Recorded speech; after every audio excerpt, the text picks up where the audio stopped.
I'm contributing this photograph of the Power Rangers to make sure that the future remembers these remarkable heroes. We sure do, Miss Appleby. We sure do. Welcome, folks, to Mighty Morphin Power Rangers Season 1, an artist's perspective review. This is the first TV show review on my channel, but my established artist perspective review formula will come back. I'll be talking about the storyline, but also artistic influences, references and ideas from other movies and TV, plus anything else I feel is relevant for my review. Power Rangers is more, dare I say, artistically interesting and with merit in some seasons than in others. So while that is part of today's epic video, I will be talking more about the influences it had from TV and movies before this, as well as what it inspired thereafter in its own franchise and beyond. Power Rangers reflects the decade it was made in, with recent seasons feeling very in the now. However, I'm here to talk today about 90s Power Rangers, as that's the version I grew up with along with 2000s Power Rangers, which are the best. I'm most familiar with those seasons, and I'd love to talk about the impact the show had on me as a fan. This video is coming out in August 2023, the 30th anniversary of Power Rangers. Happy 30th birthday, Power Rangers! Happy birthday to you. Happy birthday to you. Before I continue, feel free to like, share and subscribe to my channel, hitting the notification bell for when my videos go live. To celebrate this franchise, let's start at the beginning. Our story begins not with Hayam Saban, but with the late great Stan Lee. Before Saban adapted a Super Sentai series into Power Rangers, Stan Lee tried to do a similar thing with an earlier Sentai, 1981's Taiyo Sentai Sun Vulcan. Yes, it is pronounced like that. Stan Lee could not find any investors for the project, and so the idea was put by the wayside. This is despite Toei, the originators of Super Sentai among other products like Voltron, which was brought to America. They already had a tangled web with Marvel, wink wink, having created their own live-action Spider-Man series in 1978. But further into the saga of bringing Sentai to the Western world, Saban Productions, later Saban Entertainment, they were a leader in co-producing kid shows from the 80s to the 2000s. Overseen by Hayam Saban and Shuki Levy, they were responsible for music made for kid shows. For example, He-Man, She-Ra, Inspector Gadget, and The Real Ghostbusters. They're also credited on 1992's X-Men the Animated Series legendary theme, collaborating with longtime star composer Ron Wasserman. Saban products were often more animated than live action, but MMPR helped them step into that world. In 1984, Hayam Saban was relaxing between business meetings in Tokyo, Japan. Flipping through the channels, Saban saw Sentai's then-current show, 1984's Chodenchi Bioman. Yes, it is pronounced like that. He saw 5 kids in their superhero costumes jumping around and kicking some monster butt. Yep, that's Power Rangers' epic and well-loved premise. Seeing the potential, Saban tried to adapt what he'd seen and sell it to the Western world, business-wise, and this is why Power Rangers and shows like it have endured, is because a lot of money is saved, as up to roughly 50% of each episode of your proposed show has already been completed.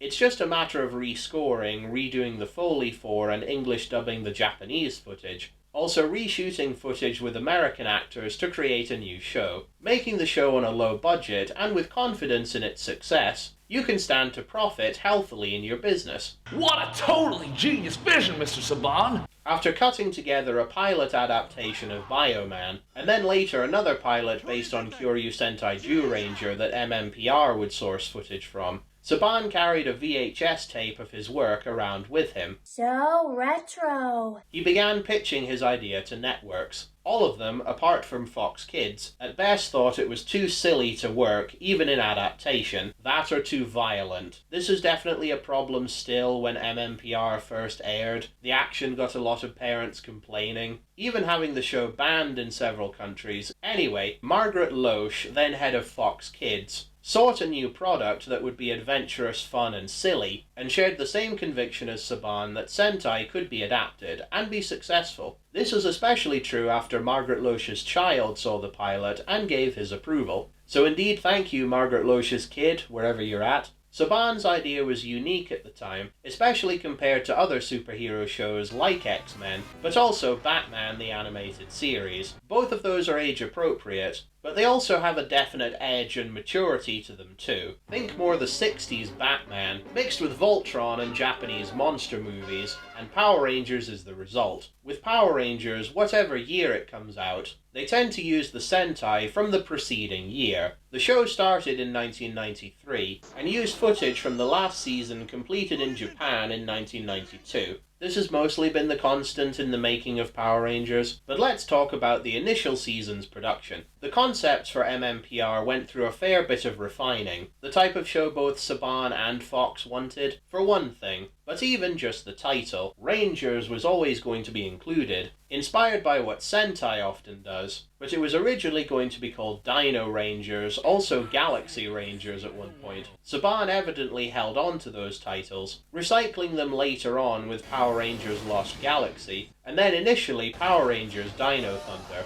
Power Rangers has many dinosaur-themed seasons, and corresponding names that have Dino as a prefix in the title. Dino Charge, Dino Fury, etc. But quick committee thinking named the first season. It was just going to be called Power Rangers, which sounds snappy by itself, but they wanted a title with the same number of syllables as Teenage Mutant Ninja Turtles, and so Mighty Morphin Power Rangers, named by Hayao Saban, came to be. Yeah, right, and I'm a Ninja Turtle. It wasn't intentional, but the name Morphin... That means to change. Yeah, it sounds like morphine, but that mustn't have occurred to anyone making the show back then, and so it stuck. For the first 3 seasons. On the subject, something I'd love to do for as many Power Rangers seasons as possible is talk about a Power Rangers show, and then compare it with the Sentai show it uses footage from, going back and forth between Japanese and American television, and finding the virtues and vices in each one. That will be the video I do in follow-up to this one. Before getting into the first season, let's talk about the pilot episode, made not for public consumption, although it was eventually shown on TV as part of a behind-the-scenes special. The episode is a rough version of what would be in the actual first episode, so I'm better not talking about how similar these episodes are, but how they differ. Instead of a gym and juice bar, the main social gathering point in the pilot is a bowling alley. Excuse me! Trying to pull a strike over here?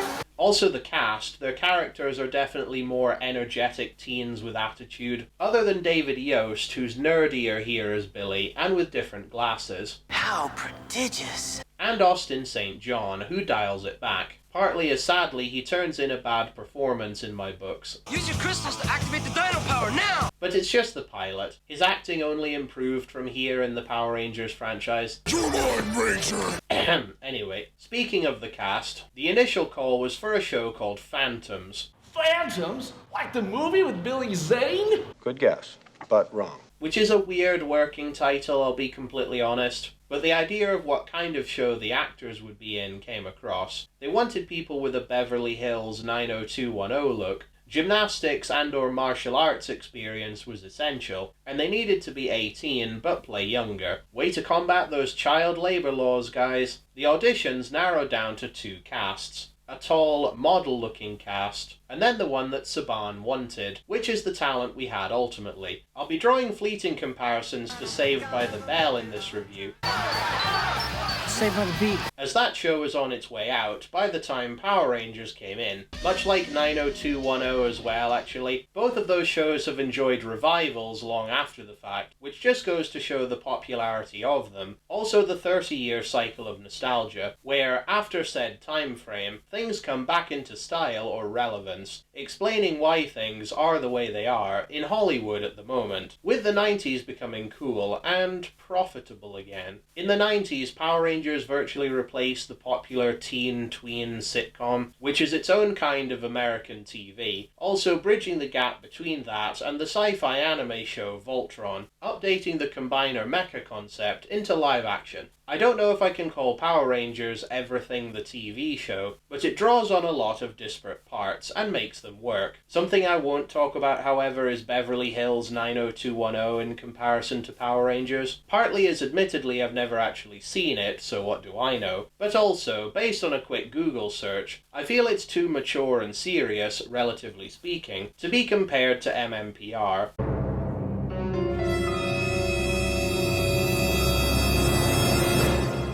You see? That show goes places Power Rangers dare not go. Unless we're talking about the 2017 reboot film, but even then. Anyway, the cast is the same, with the exception of Trini. Incidentally, you do hear ADR from Tweed Trang. Trini here, ready to rock. But in the pilot, she is played by Audrey Dubois. She's a tough, high-spirited, tomboy, stand-up-for-herself kind of girl. All right, dweebs, dance!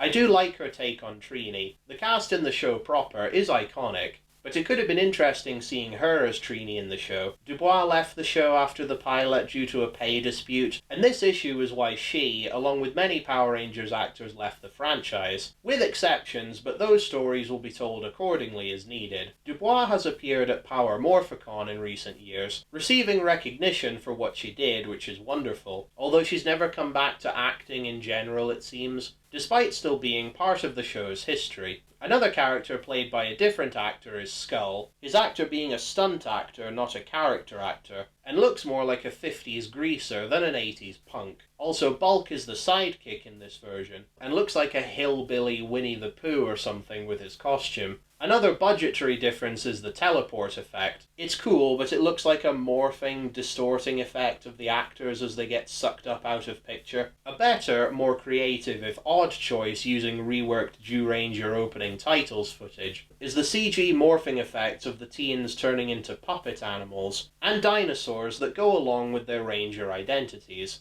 I love this visual, but it means all the actors change in very unflattering ways into these creatures. The command center is rougher, made on a limited budget. It's very 80s with neon that has a limited green, blue, pink color scheme. Zordon, instead here named Zoltar, which was changed due to copyright, as Zoltar was the name of the wish-granting machine from Big, starring Tom Hanks, which is another Fox product, but whatever. They made the right choice, as Zoltar sounds cool, but I like Zordon more. The Rangers' Zords are derived from their mentor's name, and let's face it, Zolts or Megazolts are lame names. Zordon looks like he's in a lava lamp, but his head and tube are green instead of blue. Hey, greenhead! Alpha looks similar, but his costume is flimsier. I know, budget. The morphers are called transmorphers, and the morphing sequence uses Zyuranger footage with American footage awkwardly overlaid. Plus Rita's telescope vision is different, not that it wouldn't vary this season, however. The putties are designed the same as the Zyuranger foot soldiers, but the actual costumes are different. In adapting Zyuranger, all usable footage was extracted,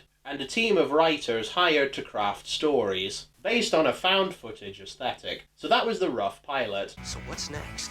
Now let's talk about the actual first episode, Day of the Dumpster. The pilot was also called this, but here's the real deal. Starting with the iconic intro, need I say more? It's so 90s, I love it. In TV productions, the intro is done last. Very helpful to the MMPR intro, which uses a lot of American footage from different episodes, plus Zyuranger footage. The intro would change, reflecting story developments, like the introduction of Tommy Oliver, new Zords, and Zord combinations, depending on where we were story-wise, similar to the Sentai. So after 10,000 years of imprisonment in a space dumpster, Rita Repulsa, great alliterative supervillain comic booky name, her and her minions are freed by two unsuspecting astronauts. Unsuspecting astronauts. And so now, Time to conquer Earth! the command center, or the Brandis-Bardin campus retreat building of the American Jewish University in California, is matted atop Vasquez Rocks. This show is like so Californian. The command center is iconic and instantly recognizable. It just goes to show that Marilyn Manson, who filmed his music video for the Dope Show here, well, he knew what he was doing. Take something you know, look at it differently, question it. So that you're not always taking things for granted. All right, noble. But anyway, Zordon, portrayed by David Fielding, he is privy to Rita's escape and instructs his robot best friend Alpha to Recruit a team of teenagers with attitude to combat the villains, in the form of Jason Scott, Zachary Zach Taylor, Billy Cranston, Kimberly Hart, and Trini Kwan. The teleportation effect of the teens arriving in the command center is from the first episode, and is very specific to this show, very analog, optical, and pre-digital, which is part of the show's charm. Cheaper, certainly, but it goes along well enough with the special effects in the Sentai footage to make it feel uniform. There are digital effects this season, but they're few and far between. This isn't the first Power Rangers movie after all. Or even the reboot movie.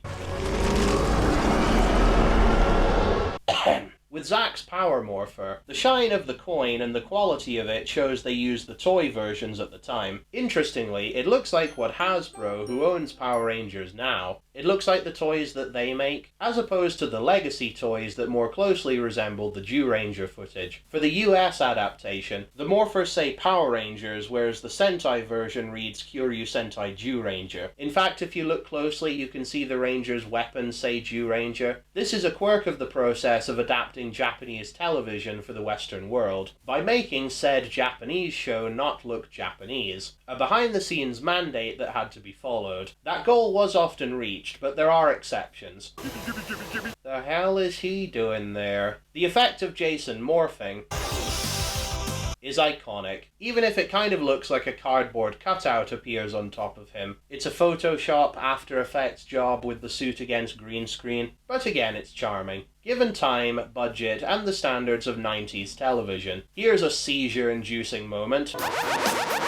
Sorry, wrong clip, but you get the idea. We see bits of the Power Rangers logo form as flashing cards for 2 frames. As the Megazord forms, the MMPR logo appears as lightning strikes and the chorus plays.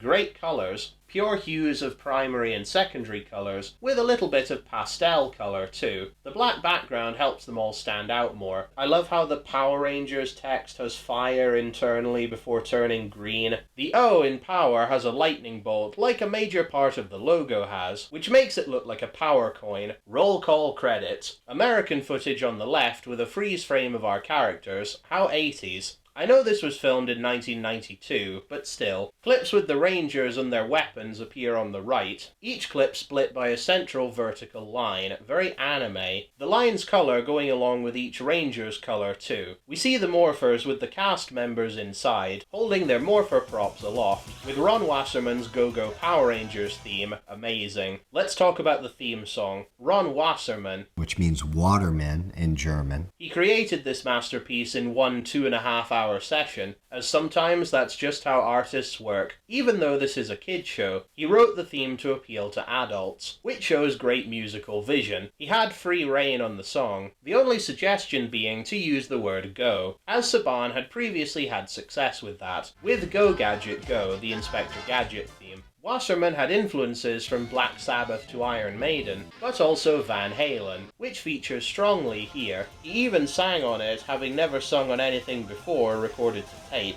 It's important to note that while we hear guitars, they were all created on a synthesizer with guitar sounds Ron had developed, as he does not play guitar himself, rather the piano and keyboard. It's a near-perfect effect in the opening theme. The closing theme has a note progression that one can imagine being played on a keyboard,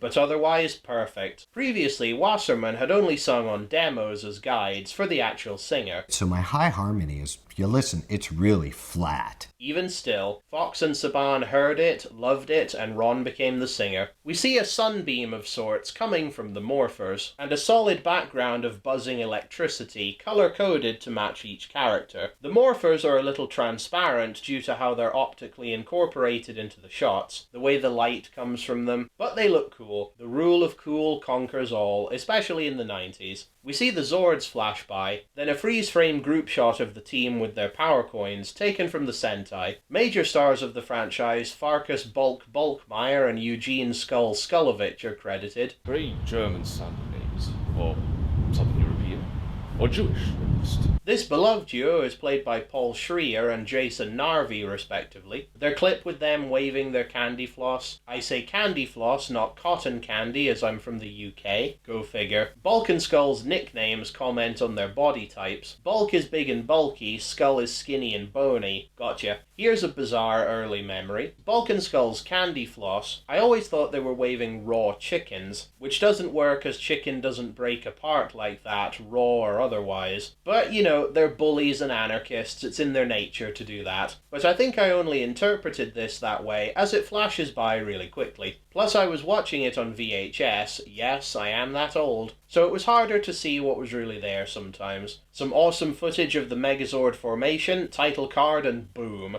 Intro is exactly 1 minute. How economic. I wish my videos could be like that. So 2 astronauts travel to the moon. Supposedly, as last I looked, the moon wasn't red. Unless I was reading the Book of Revelation. Plus we see both the Earth and the moon when they land within this planet's orbit. So something's clearly wrong here. These two, clearly not Japanese astronauts, we get but brief glimpses of their faces, come across a space dumpster in the sand. Again, this is meant to be the moon, having followed a shining light. The jewel atop the lid of the dumpster reflected on the horizon. Yeah, the physics of this place makes no sense. But it's Power Rangers, a franchise where the moon can do, and in fact is like, all the things I just described. The astronauts open up the space garbage can, releasing Rita Repulsa and her minions, her gorilla dog in shining armor named Goldar, the bumbling comedic relief duo of Squat and Babu, who I always thought looked like alien versions of Bulk and Skull, and her monster maker Finster, a sensitive artist type. I'm a sensitive artist! The exploded dumpster is iconic, kind of looks like one of Saturn's rings, also like the ring on her magic wand staff that she used to blast the dumpster. You'll miss my coming out party! Go, Rita! That's when I destroy the nearest planet! No, Rita. Well, our main conflict is established. How will we follow up on this dramatic moment? Angel Grove Radio. Relief, 90s style. The Angel Grove Youth Center. I love the sign for this place, by the way, reminds me of the show's logo, but less bombastic. The colours are softer, more pastel. Nice yellow smoothie with the blue bottom of the glass. The green banner with the yellow text and the red for contrast is great. The background recalls a sunset on the water, minus the colour. I like the Angel Grove High School logo too, with the subdued colours, the iconic circular pastel green, yellow and white with a bit of blue. It's done on a budget, but cool. Among the folks working out in their 80s neon aerobics outfits, and those in karate uniforms, we're introduced to our main characters. Before we meet them, I'll say that Hayam Saban wanted a multi-ethnic cast of best friends that work together, very Gene Roddenberry. Therefore, kids can see themselves in the characters and relate to them. This is still relevant today in Power Rangers, though the Sentai, as ever, had an all-Japanese cast, and diversity wasn't an issue. In translating the Sentai to appeal to the diversity of the Western world, however, the characters were all different races. The correct choice to make, but they found they'd made an honest, if racially insensitive mistake in casting ultimately, which went unnoticed into way into production sadly, that being that Walter Jones, who played Zack,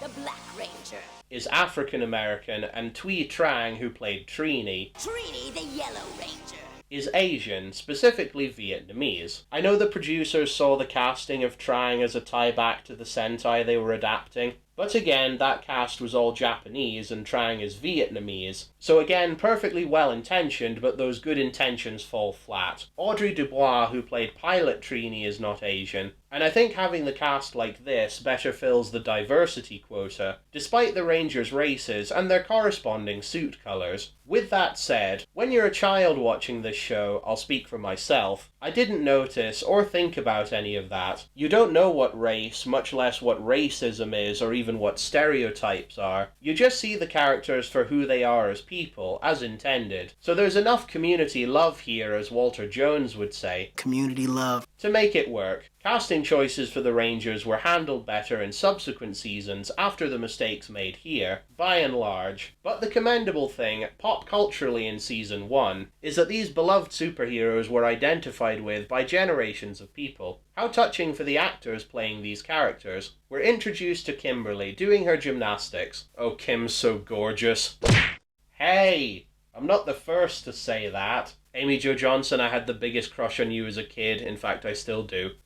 Anyway, the characters begin with superficial traits, discernible personalities, and things to bring to the group, and their arc as a team is discernible, although they don't have much in terms of individual character arcs, despite lessons of the day being learnt and obstacles overcome. Kim is a stereotypical California Valley girl, or Val gal, a gymnast who enjoys the mall and hanging out with her best friend Trini. If Kim frequently chewed gum and had an open-mouthed expression, her character would be too airheaded and insufferable, at least in concept.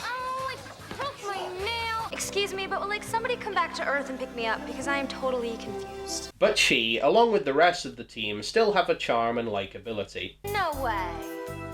Really? Amy Jo pulls off her California accent really well, despite being from Massachusetts, so occasionally those East Coast vowels come through. So what did you want to talk to me about? Thanks for reminding me about my poodle. And he is definitely out to get us. Whoa, Kim, are you Canadian? She does have enough Valley Girl lines to sell that she's Californian, though. Someday soon, this plastic is gonna make a lot of credit cards. The only thing I can balance is shopping bags. Watch the do, okay? Busted. I just want a salad. Party crashers totally annoy me. There's no reason to spoil a perfectly good hair day. Whoa, that was really strange. Thought I was gonna end up in the mall as a mannequin. Another one whose East Coast accent comes out a lot is Austin St. John. He's coming at us! It's Morphin time. It's all over for you, pal. This makes sense, as he's from back east somewhere. Never mind, I can buy it. People migrate. David Yost has it down as he's lived in Arizona. Thuy Trang lived most of her life in California, I believe. And Walter Jones is from Detroit. But most of them pull off the West Coast accent pretty well. Jason and Zach are often buddied together, training and hanging out as friends. As far as clothing goes, the teens always wear their respective Ranger colors. Jason's red bandana is very Rambo, also his vest, and on other occasions, a red button-up shirt and a maroon jean jacket. Even, comedically, a Where's Wally vest. Zach wears black, but often purple too. The color purple and Zach go hand in hand, especially as a Ranger, as the power, for lack of a better term, that exudes from him is often colored purple rather than black, which is a good choice, as otherwise it would look too dull, too dark against his Ranger counterparts. Other times, Zach's clothes had a mixture of orange, yellow, purple and pink, often stripy, and very 80s too. That, or this homogenized Rasta, Jamaican, Afro-Caribbean style clothes and colours even. Talk about cultural stereotyping and creative liberties taken, feeds into cliches. Zach's hair reminds me of Vince from Recess. Also, they're both athletic. How super. What? How 90s.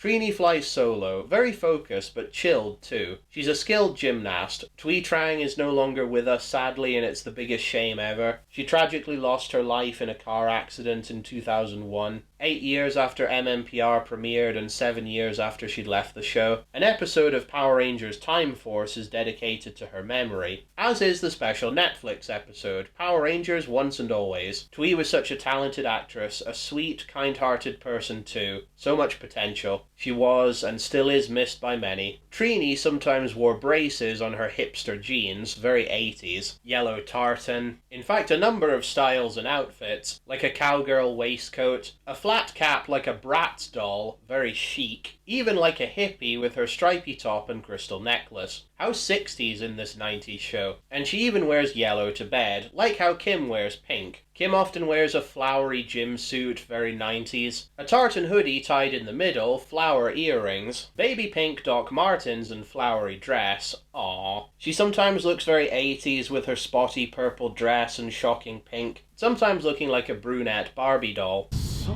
much pink. Other times like a soccer mom complete with jeans.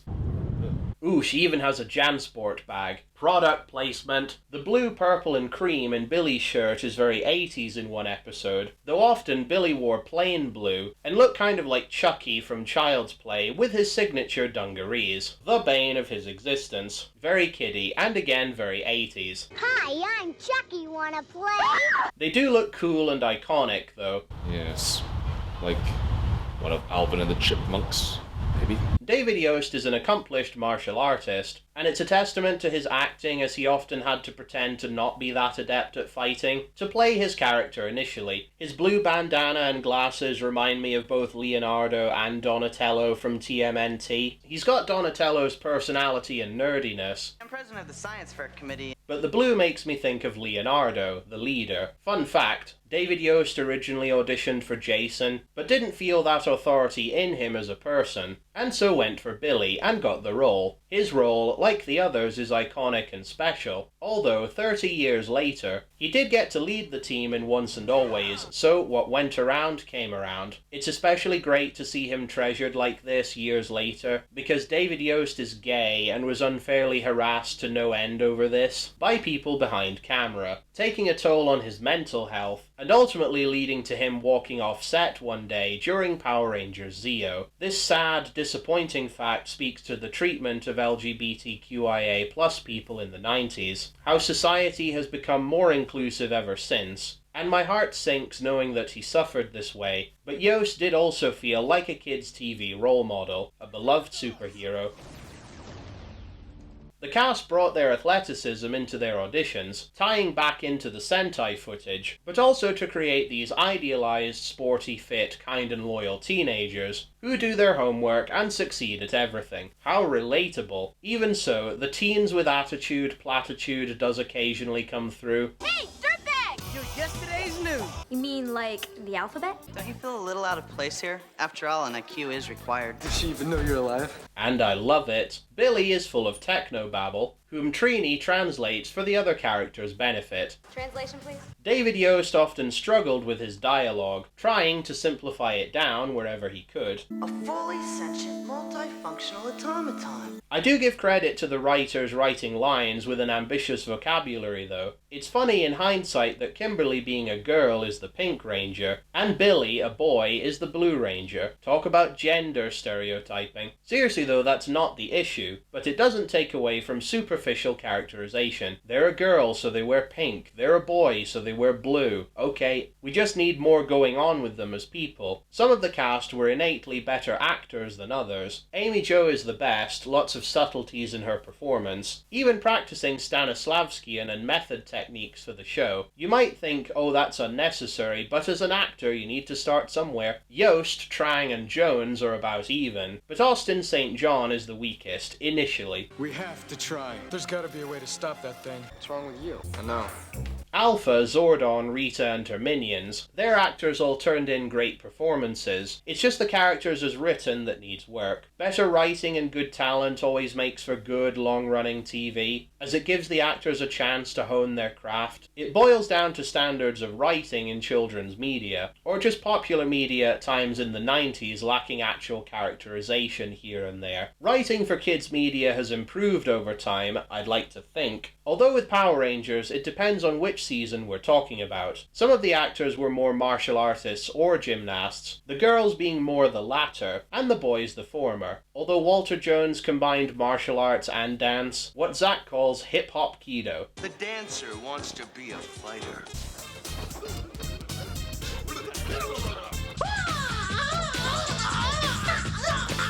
Carnival geek. Is hip-hop kido a silly idea? Yes. Is it awesome though? Absolutely. The legendary Bulk and Skull. They're stereotypical bullies, but Paul Schreier and Jason Narvi elevate their roles with their performances. They're very Laurel and Hardy, their physiques even matching that beloved duo. And there's also shades of the Three Stooges, even the Marx Brothers too with their comedy. Specifically when they interact with Principal Kaplan, whose toupee gets knocked off. That's a gag directly out of a Marx Brothers movie. Mr. Kaplan is gonna flip his wig again. Not so fast!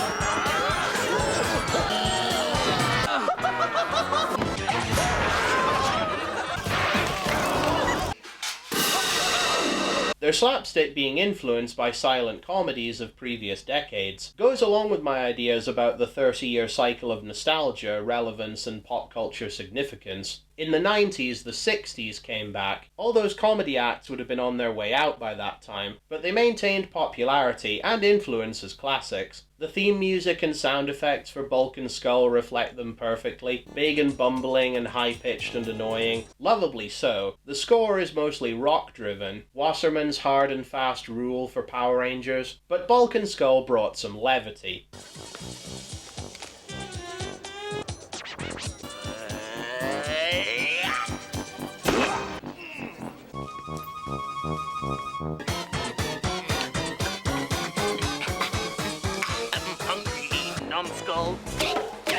Without getting ahead of myself, Bulk and Skull have an arc over the course of the first 6 seasons of Power Rangers. This first season doesn't work towards their redemption of being bullies to becoming good-natured bumblers as much, but rest assured, that's where they end up. Bulk and Skull's wardrobe had a punk rock military style with some color changes. Just add a little touch of the 90s. Bulk wears a black beret. Who is he, Picasso? Also leather without a shirt underneath one time. Who is he, Jim Jeffries? He even looks like Donatello from Michael Bay's TMNT with a purple bandana, complete with gym jacket. Such a metrosexual. A vest over leather that was like a sunset at the beach, also with psychedelic colours. How very 60s. Bulk often wears a green jacket with a red B on the pocket. Good contrast. My favourite though is this weird leather headgear that I've only seen in this show, plus the movie, as he wears a variant of it in the film. Very 90s and fit for a motorcyclist. And a denim jacket. Skull often wears yellow Doc Martens, Sid Vicious style, and grayscale camouflage jeans, dirty pink shirt, chain necklace and red necktie, sunshades, dangly earring. Dangly ones. As he would often do, and a grey military jacket. Congrats, Skull, you look like a Nazi.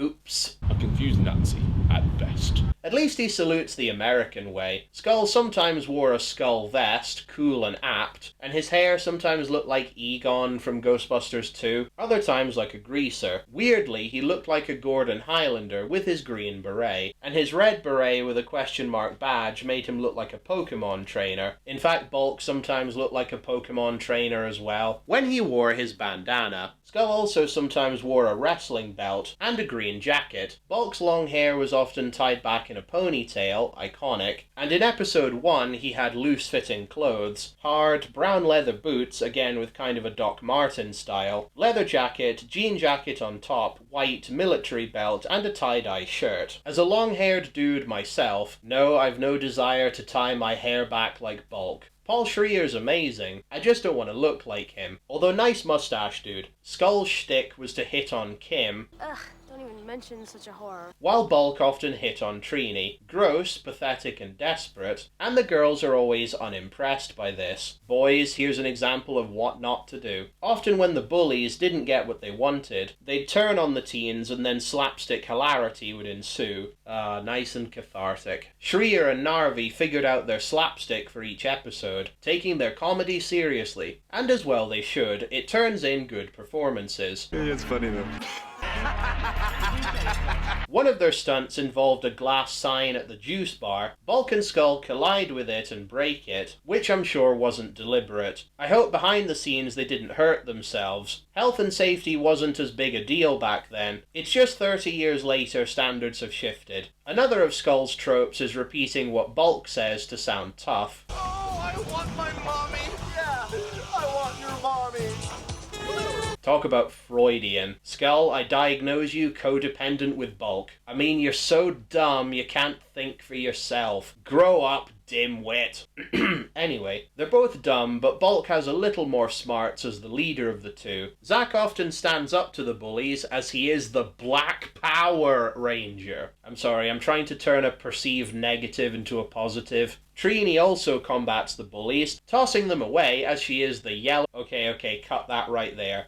Let's move on. There's a shutter transition from the juice bar to the moon, almost like a Venetian blind. Very chic. There's lots of inventive transitions in this show, from shutter transitions to variously pixelated ones. Also various anime-style transitions, ripple effects, page-turn transitions, fade, circle transitions, wipes, open-close jaws transitions, ones with hard lines, melting transitions, ones with horizontal or vertical bars, spinning stars, image flips, ones that use triangles and diagonals, warps, splits from the middle, wavy transitions, and organic cracks in the earth transition, TV noise transitions, etc, etc, etc. Even a Goosebump style transition with dripping liquid. Very 90s. Goes to show the complicated editing of the show, taking full advantage of the footage they had and manipulating it. Especially the Senai. In dubbing the villains, everyone works well other than Rita. Barbara Goodson, who voices Rita in her best Wicked Witch of the West impersonation. I'm not kidding, that was what was asked of her in playing Rita. It's iconic, although the Sentai actress performance and Goodson's voiceover don't always sync up. Just like a poorly dubbed Godzilla movie. Speaking of voices, Goldar sounds different depending on the episode. You and your weapons are no match for me. Prepare to feel the wrath of Rita Repulsa. I'll get you for this, Power Rangers! Hands on it!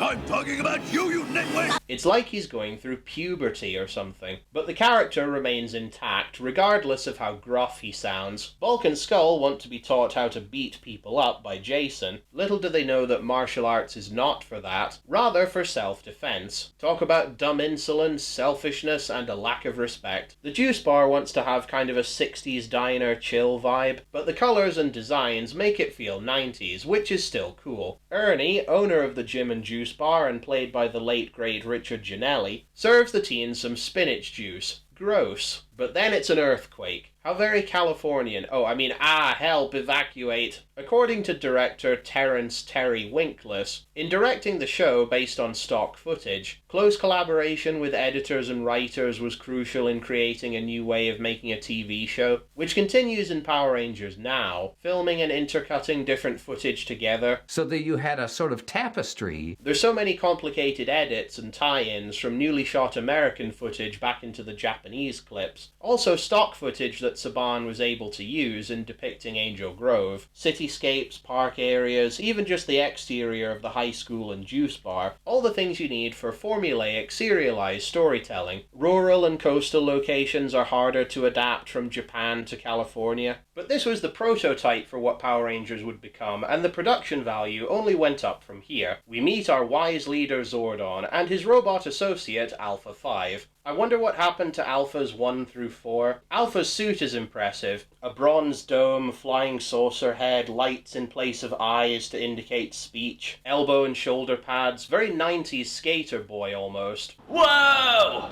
Red armor and electronics to make it light up. A yellow lightning bolt on his chest, like the logo of the show. 2 push buttons. Limbs that look like they're covered in vacuum cleaner piping. Purple panels on the arms and legs. Black gloves with red and bronze again. A black clothy neck piece between the body and the mask. And big comedic metal shoes. Also, his red underwear on the outside is very Superman-like. We'll later learn that Alpha was built on an alien world, just like Zordon had a physical body in his past existence battling Rita, and that Zordon is an alien too, so couldn't Alpha have come from Krypton? I wonder if Saban took influence from Bioman in making MMPR, as in that Sentai the Rangers had a robot associate, akin to C-3PO from Star Wars in its look. That idea must have carried over into Power Rangers, despite there being no equivalent Ranger character for Alpha, so he's an original invention for this show. Alpha's silly and lovably goofy, despite his frequent outbursts of I. Charming, but please Alpha, restrain yourself now and again. It's the big one, we'll all be destroyed. Okay, forget I asked. Zordon knows Rita is back, and so it's time. Teleport to us 5 overbearing and over-emotional humans. It's great to show contempt for your 5 warriors in the fight against evil, but Zordon's heart's in the right place. Alpha, however, finds this choice decidedly dubious, but goes along with it. Let's talk about the command center, an amazing, iconic feat of production design. This isn't exactly the mall, is it?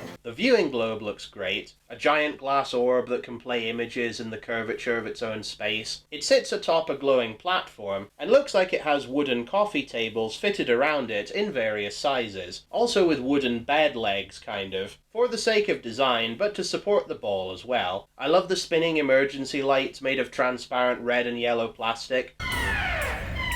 The walls look like a sky full of stars, made with long lines of big bulbed Christmas lights. The lighting creates lots of reflected lights on the surfaces, especially on Alpha, and the control panels follow the circular design of the room. I'm not actually sure what the American Jewish University looks like inside, but I hope it looks like the inside of the command center basically. Flashing lights like giant snowflakes are on the control panels, and the tech is very futuristic, which of course means it looks rather dated now, but that's why it's so charming to me. We see what looks like SCART sockets, coloured buttons, toggle switches, very retro. I think the control panels are built of wood and plastic, etc. They're not metal, I can tell. The wall behind Zordon. Like, what are you? A giant floating head in a tube. Ew! It kind of looks like a sunset, lots of subdued purple, red and yellow. The towers are metallic bronze with flashing lights, like Saturn's rings. Very, very 90s. The effect of Zordon's head in the tube and the animation for it is stock footage of David Fielding slowed down and with blurring ghosting effects. Also a further wavy effect too, like water on a lake, to make him seem otherworldly between this dimension and another, aiding in the in-story reason for why Zordon looks like this. Zordon has different facial expressions, but they're often fixed other than when he's laughing. He looks funny when animated, and I always enjoyed it when that happened. Or with him looking thoughtful and or serious with a reasonably fixed expression. There's a perpetually spinning metal sculpture that's very 90s. Reminds me of a spinning galaxy. This prop is very familiar to me from childhood. The juice bar has these bronze metal bars and handrails, with some wavy decorative parts, recalling the bronze stuff in the command center, good recurring color coding, and in both cases I think it's inspired by Rita's palace. Our 5 20-something-year-old teenagers are teleported away.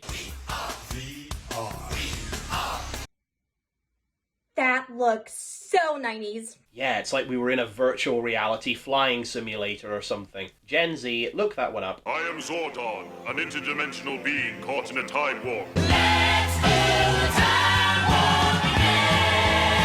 They explain that they must stop Rita and all her menacing monsters, using giant robots called Zords against her monsters. Jason will command the T-Rex. Zach, or Zachary as Zordon likes to refer to people by full name, well-spoken guy that he is, Zach will command the Mastodon, or the Woolly Mammoth. I think this show taught me that name. Kimberly will command the Pterodactyl, Billy the Triceratops, and Trini the saber-toothed tiger. It's funny how Zordon calls them all dinosaurs. The T-Rex and the Triceratops are, but the Mastodon and the saber-toothed tiger are not. They're mammals.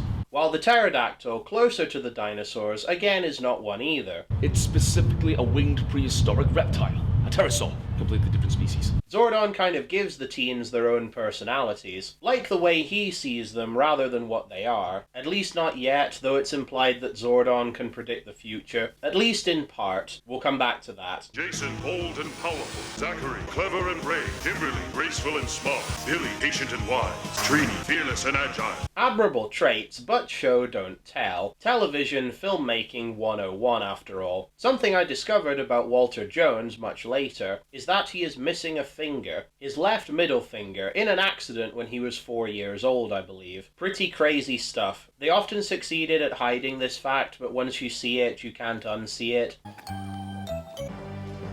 I promise I'll be here for the rest of the competition, okay? Anyway, most of the teens aren't sold on what Zordon is pitching to them, and leave. Billy is interested in the command center tech, but is pulled away by the crowd. Peer pressure. Jason is sold, saying they should do it, but Zordon, knowing they need to make the choice for themselves, lets them go. I relish the scene at the American Jewish University. It's nice that they were able to film on site, rather than always superimpose a photo of the building on top of Vasquez rocks, which we also see here. Nice wall wobbling mat shot. We don't see it in later episodes, so just seeing them walk out of the building is cool. Also that they filmed at Vasquez Rocks for one scene. The setting of various sci-fi shows and movies, like Bill and Ted's Bogus Journey, Star Trek, and Jingle All the Way, which itself is a Power Rangers reference. I think Saban looked at Rita's palace in the Sentai footage and decided to have the Rangers HQ be similar. Rita's palace has electronic lights, like the topper, let's call it, atop the tower, plus the orb with the glowing lights in rings inside on the upper level. The palace and the command center are both in desolate settings, the moon and the desert on Earth. I won't be talking as much about Rita's base here. It's part of MMPR, like all the Zyuranger footage that we see is, but this review will see me talk more about the American shot side of Power Rangers, and then in the Sentai review I can delve into that side of things and compare them. The Monster-Matic has a steam engine noise for when they're ready. Very Thomas the Tank kind of. Not the sound, just the idea. For the foot soldiers of the season, putty patrollers, or rather they're often just called putties, to be made. Rita's monsters are often made from clay, though sometimes monsters appear to be recruited rather than created, which varies things up. The Rangers' morphers' buckles on their belts look like bum bags. Huh? You know, money belts. Huh?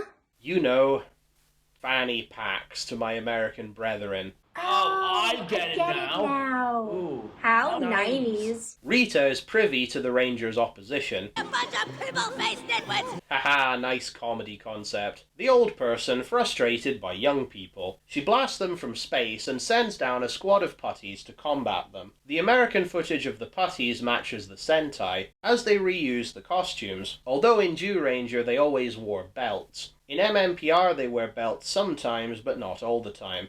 Continuity error. The putties nearly beat them, but the teens morph. Then we're in business. Overjoyed, Alpha and Zordon teleport them to Angel Grove to battle more putties and Goldar. I love all the Foley, ADR, and music in this show. It's cool how they were able to take this footage, blank most of the audio, and replace it to create their own iconic results. I enjoy Zyuranger a lot, but taking an already great show, reworking it and creating another great show is an achievement. Rita's Magic one!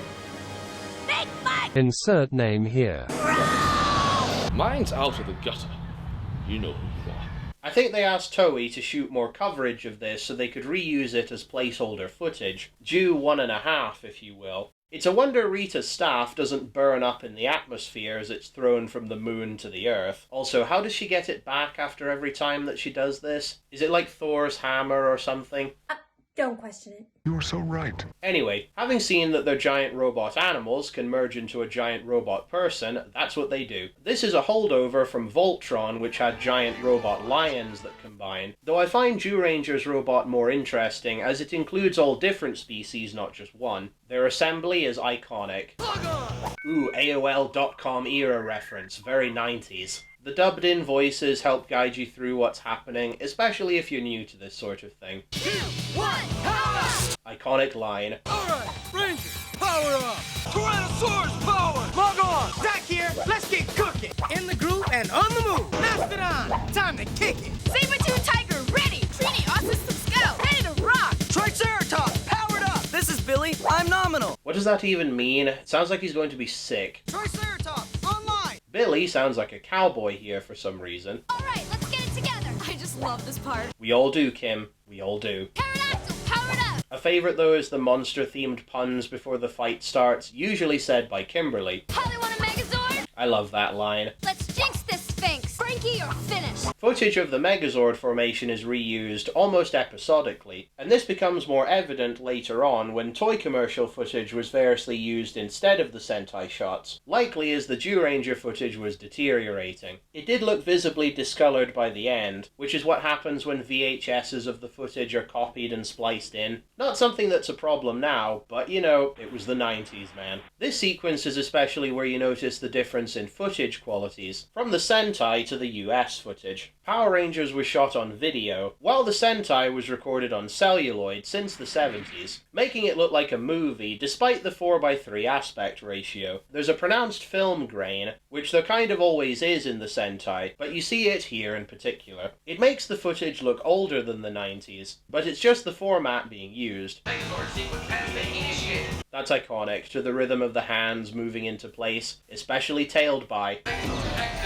The Megazord indeed has kind of an Optimus Prime face. The covered mouth especially, mixed with the devil horns. I mean, look at that dude. But anyway, no, the Megazord is not the devil. He doesn't even look like that. So, moving on. Power Sword! The Rangers fight Goldar, and the result is a draw. Cue the iconic low-angle shot of the victorious Megazord to cap the fight scene. Perfect. I love the running gag of Rita being defeated and complaining of a headache, usually blaming her minions for her own failure. What a crock. Don't induce anxiety in them, even if they suck.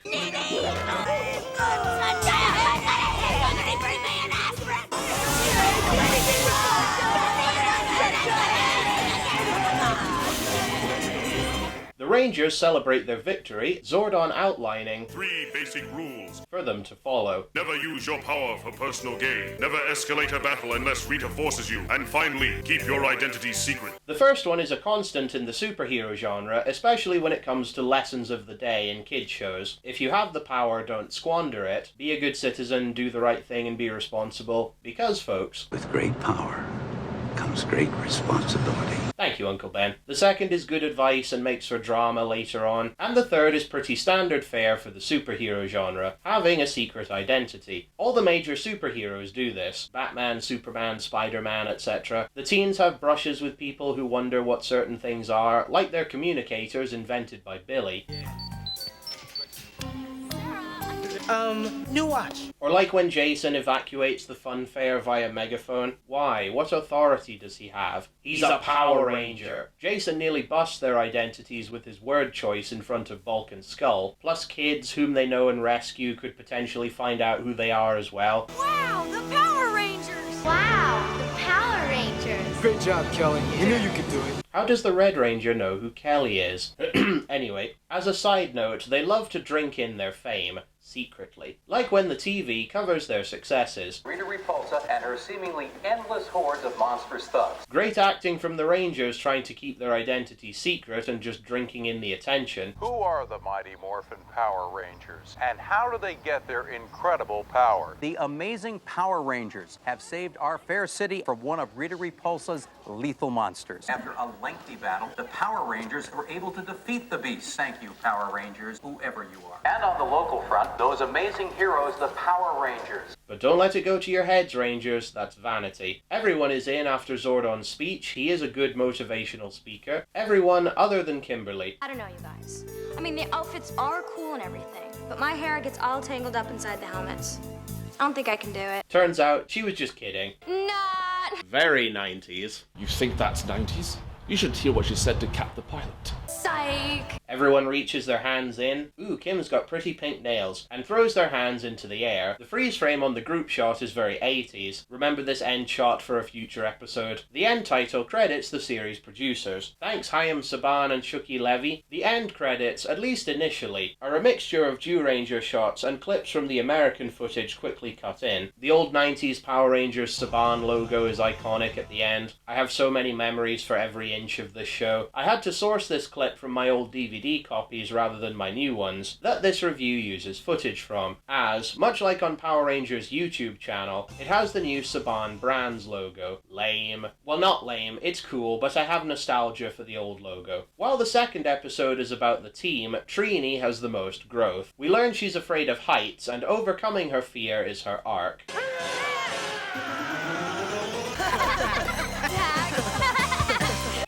We learn that Rita trapped Zordon in his time warp, and she looks to trap the Rangers in a prison dimension, sending down Bones. This zombie guy. Bones always scared me as a kid, and he's creepy even today. I'm pretty sure Bones is voiced by Bryan Cranston, who voiced a lot of the monsters. There's some weird modulation on his voice, creating a very memorable performance. Also, he can take off his head to recite Shakespearean quotations. I'm amazed Fox allowed them to show this, honestly. It's sheer nightmare fuel, but I love it. Fun fact about Bryan Cranston: Billy's surname is Cranston because of him. A lot of people behind the scenes on Power Rangers, their names were used for characters during the early years. Bryan Cranston also appeared as Zordon in the 2017 Power Rangers reboot film. How's that for franchise loyalty? Editor's note. Turns out Bryan Cranston didn't actually voice Bones on the show. Rather, the late great Tom Winner, 1947 to 2024. Winner lent his voice to many a Power Rangers monster. Rest in peace, Tom Winner. Anyway, Bones controls the time warp with his head. Again, nightmare fuel. The Rangers fight foot soldiers in this new dimension that aren't putties, weirdly enough. They look like skeletons from the children's book Funny Bones. The Rangers use their handguns, or blade blasters, so named because their guns become swords. How useful.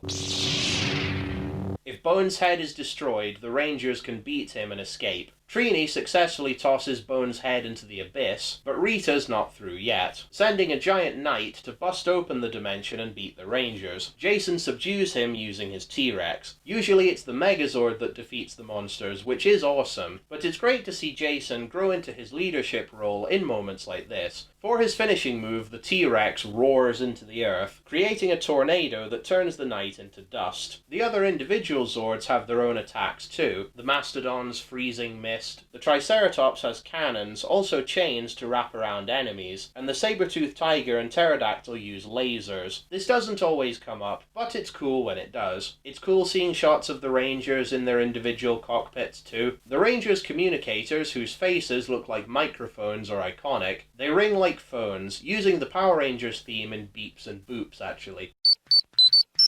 Classic. While the communicators were built as just that, they tapped into the command center's teleportation unit. How useful. Now is a good time to bring up the slang in the show. This is so 90s. Ooh yeah. Hey, nice stereo. This grungy button over in the corner. What a fruitcake. Would be considered a homophobic slur by today's standards, but don't worry, Zach just meant the monster they were fighting was particularly crazy that day. That was all. He seemed really bummed. Let's book. We need time to reboot. Zach, at one point, had a slamming CD of contemporary music. Read that, ultra 90s. Fat tune. Also physical media, retro. I love this, you know me, I'm a physical media guy. This is so neat. That's bogus. That's very Bill and Ted. It looks totally far out and funky down the drain, dude. The hell? Even Alpha is hip to the language of the day. Welcome, homeboys, homegirls. What brings you to the hood? Dude, do that. Very 90s. In fact, it predates that. Is Alpha a hippie? Alpha runs around like in a silent comedy, complete with vaudeville-style piano soundtrack. Lots of sped-up silent comedy gags in this show.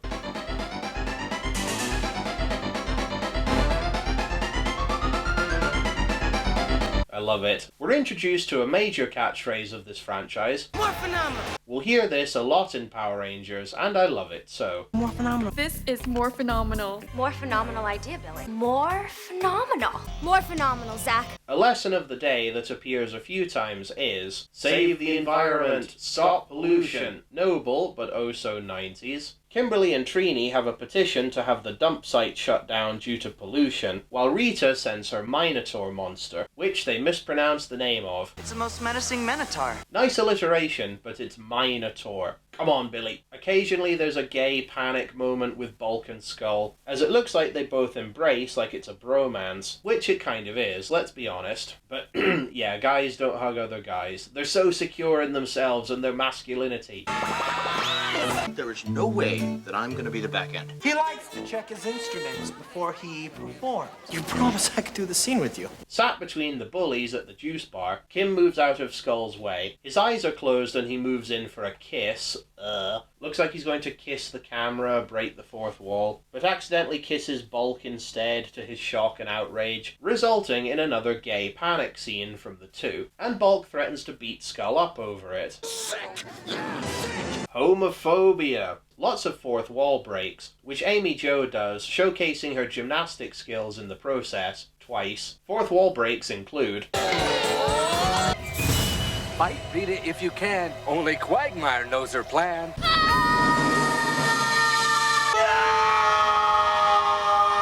Also when the Rangers morph, too. It's morphin' time. It's morphin' time. It's morphin' time. I'm morphin' out. It's morphin' time. It's morphin' time, guys. It's morphin' time. What a day. It's morphin' time. Very 90s. Other 90s filming techniques included extreme wide-angle close-ups. You'll be lucky if you remember what the assignment is.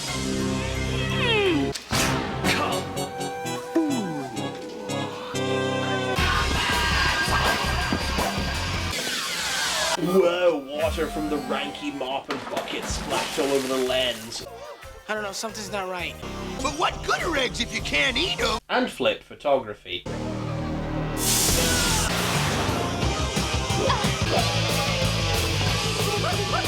The Rangers are issued their power weapons by Zordon. The power axe, lightning quick and hard as diamond. The power bow, accurate and strong. Power daggers, feather light and true as arrows. Power lance, a weapon of great power and range. And the power sword, key to all the weapon's power. These can be used individually, but can also be combined to beat monsters. Some of the weapons are named different things in a later episode. Cosmic cannon! Battle bow! Dino daggers! Fighting mace!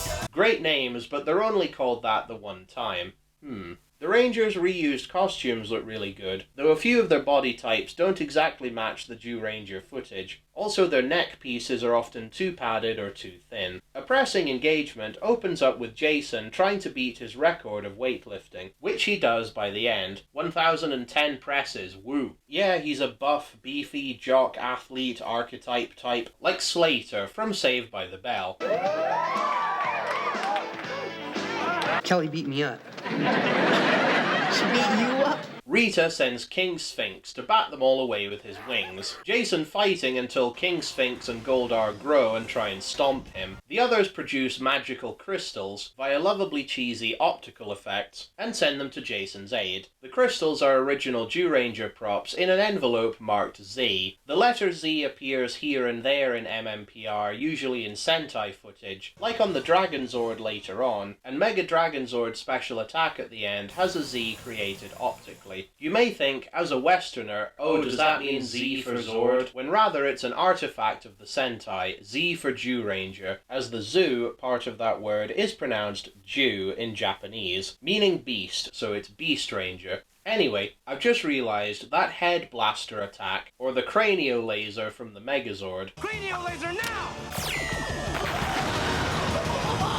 It makes it look more like a Triceratops, not the devil, but still. Kim teaches an aerobics class, much like how Jason teaches karate and Zach hip-hop Kido. Kim's a good instructor, even knowing sign language. How inclusive. So Rita sends the Pied Piper down to lure teenagers away with his evil music. Seriously, that's basically what happens.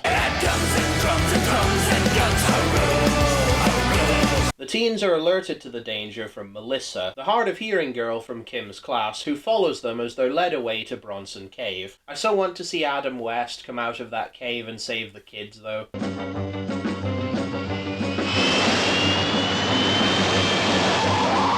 We often see Bronson Cave in Power Rangers when the show was still being shot in California.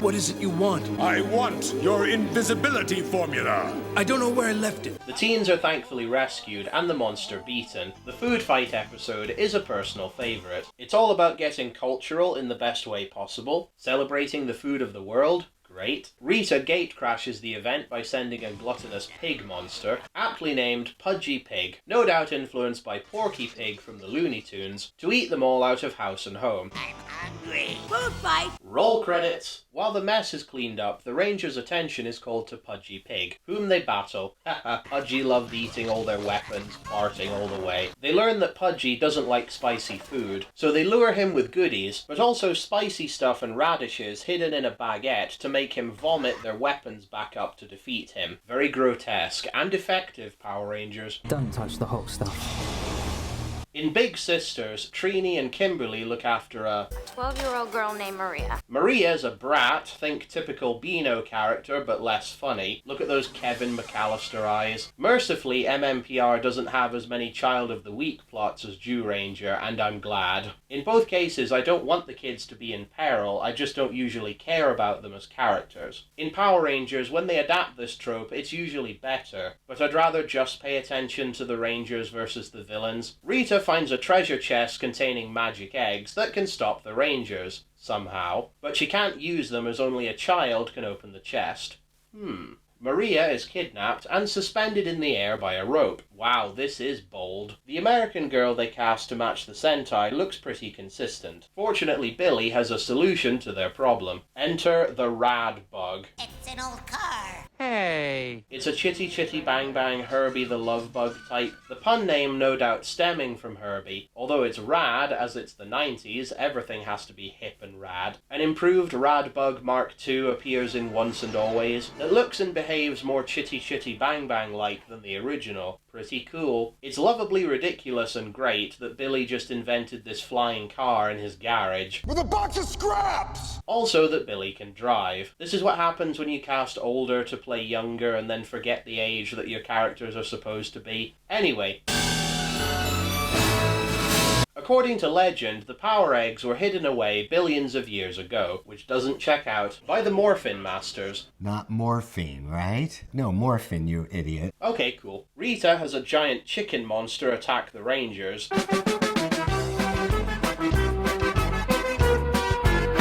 Really kooky and fun. The Rangers stand on each other's shoulders using their guns in a big diamond attack. Good move. And the eggs are lost at sea. Stock footage, kids. One of my favourite Billy-focused episodes is I Guy. The Child of the Week plot is actually good this time, involving a kid named Willie, who basically invents a virtual boy. Very 90s. Looks like it's made of a spinning swirly top and a baby's toy with flashing button lights. Very economic. So kids, if you reinvent the wheel, you win first prize.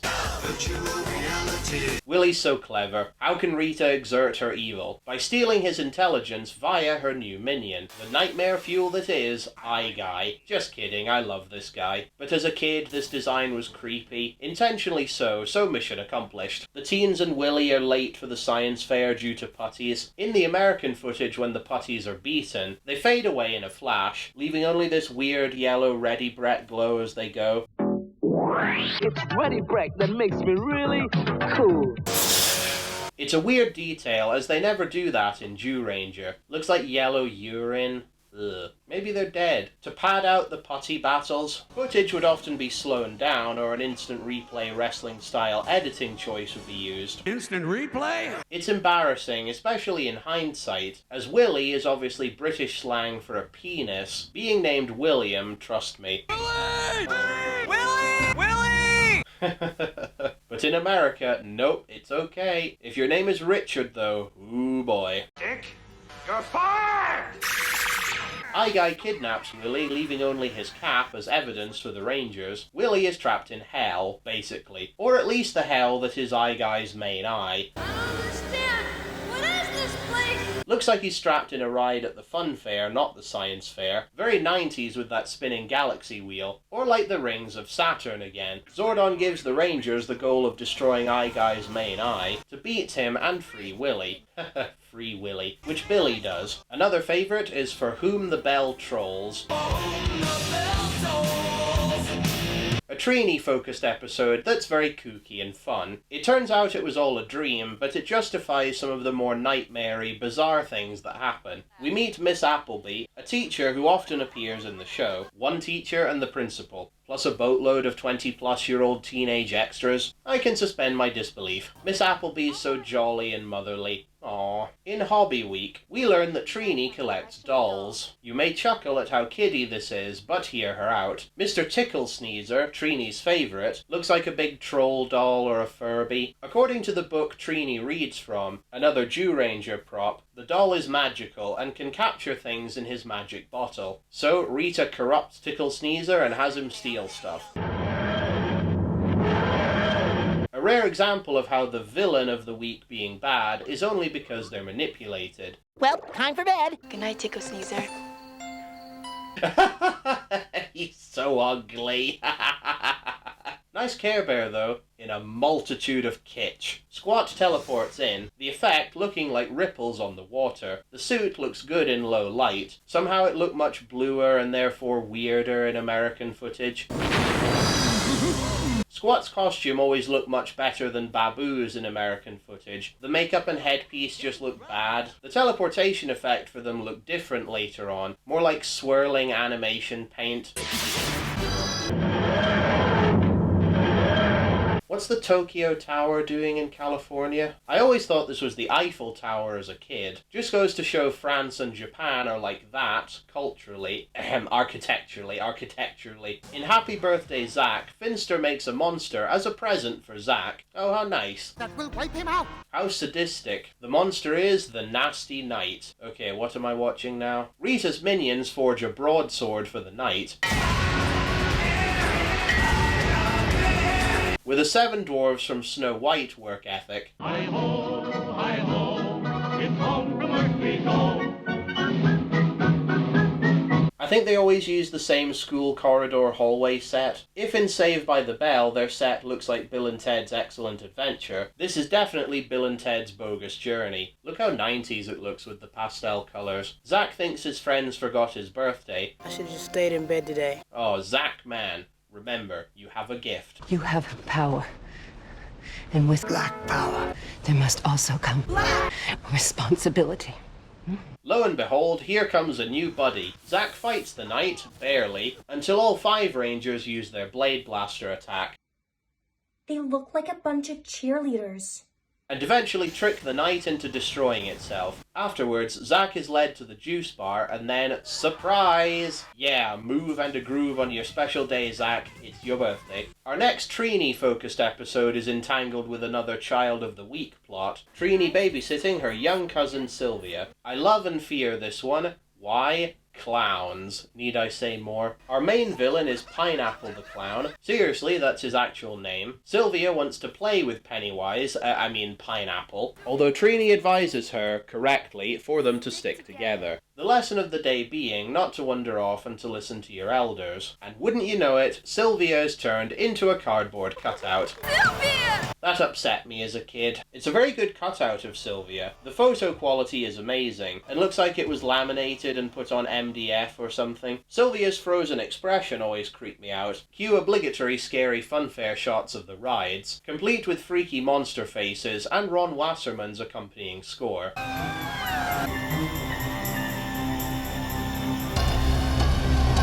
Wasserman is an amazing rock musician. He has the ear for it, for sure, but also different genres. Variously piano-driven stuff, chilled stuff, stuff with an Eastern flavour, military-style drumming, themes and music for Rita, baseball music, the blues, techno and hip-hop beats. Whatever you need to set the mood, the dude has it.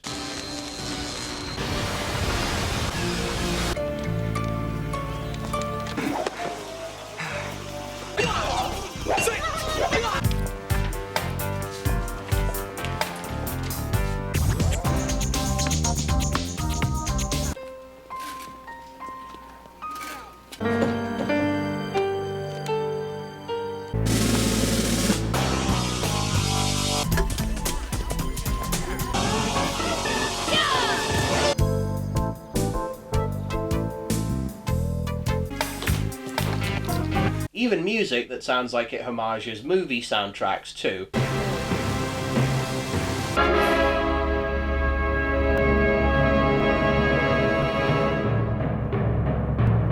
Also a redo of the Star-Spangled Banner.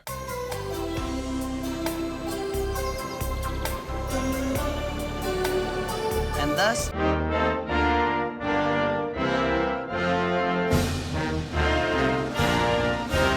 And stuff that homages popular music like Elvis and the Beach Boys.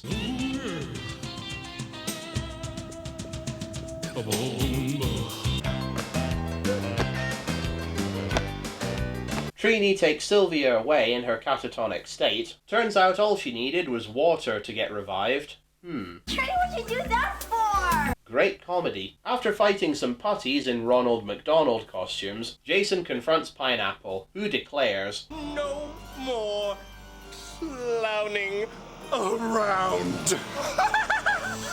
Nightmare fuel. He collapses, great skills on the actor's part, and he shows his true self. Now to make cardboard out of the lot of you. Don't worry, it won't hurt a bit, but it might hurt a lot. What a sadist. They gun him in their initial tank mode, then Megazord up and dust him. Power Ranger punks. This episode was very impactful to me as a young boy. I won't talk too much about that, as there's nothing I can say, not in an appropriate way, but let me just say, when Kimberly got turned into a bad girl, I felt part of my sexual awakening just take place.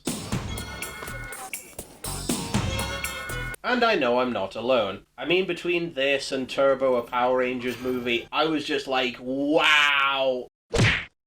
Back off. Also, Kim laughs just like Skull here now.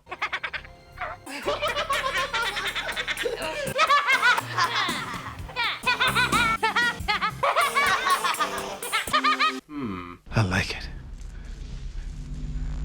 Babu brews a punk potion, cute alliteration. Your toe bone connected to your foot bone connected to your heel bone. From snail slime, spider legs, poison ivy, and rattlesnake lip. Yummy, to turn the teens into delinquents. Only Billy and Kimberly drink the potion, but it compromises the team. Anyway, time for my favourite scene. It's funny how when bad, they still wear their key colours, but with black. Kim, oh sweet Kim. She has a gymnast outfit, very sexy looking. Pink tights, I think, sturdy brown desert boots. 'Cause California. Her hair is backcombed and she wears a spiky dog collar and a leather jacket. They look very 80s, mix of punk rocker and greaser. Also Kim's eye makeup makes her look Egyptian, kind of. And she gave herself a beauty spot in her punk form. How vain. Skull has the hots for punk Kim now. And so does she for him. Tough guy. You are my kind of man. The two of them make a date. I'm jealous. What do you say? Me and you go out Saturday night and tear up the town. Man, Kim's like a fetish dom now. Bulk, smelling a rat, lashes out, but Billy lashes out harder. Zordon exposits that The only cure is a potion made from the sap of the singing squash. Rita sends the Terror Toad, which the remaining Rangers fight, until one by one they are eaten. Alpha collects the screeching squash, or whatever it is, from another dimension and cures Billy and Kimberly. Yuck! Who did my nails? You did. I liked you better before. Terror Toad's horn is cut off, and Kim goes for the finishing move, shooting it with her bow and arrow. Later, Skull hits on Kimberly, though he's shocked and saddened not to have a date with her anymore. Maybe we could get some frog's legs? Back off. Billy is encouraged to go to the school dance that night with a girl by the rest of the group, just to tease him, also to grow his self-confidence. And wouldn't you know it, Billy bumps right into the girl of his dreams, Marge. Not this one. Think of her as Marge mixed with Lisa. The two make a date, but before the dance they agree to meet at the lake and discuss the weather.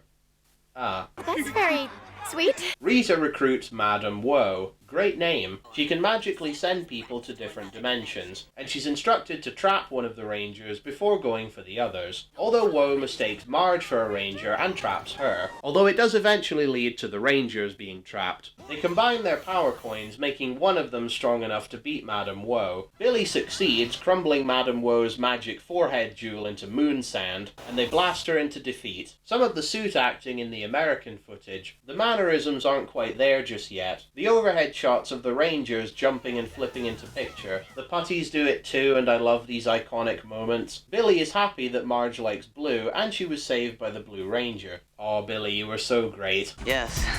Although he keeps his identity secret, as he was this close to letting that secret slip. Billy even gets a kiss. Go Billy, you scored.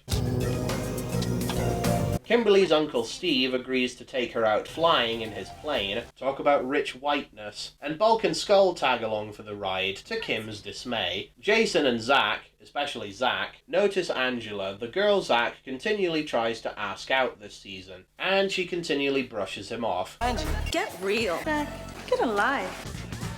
Yo, Angela, you wanna dance? Go back to your tune. Dream on!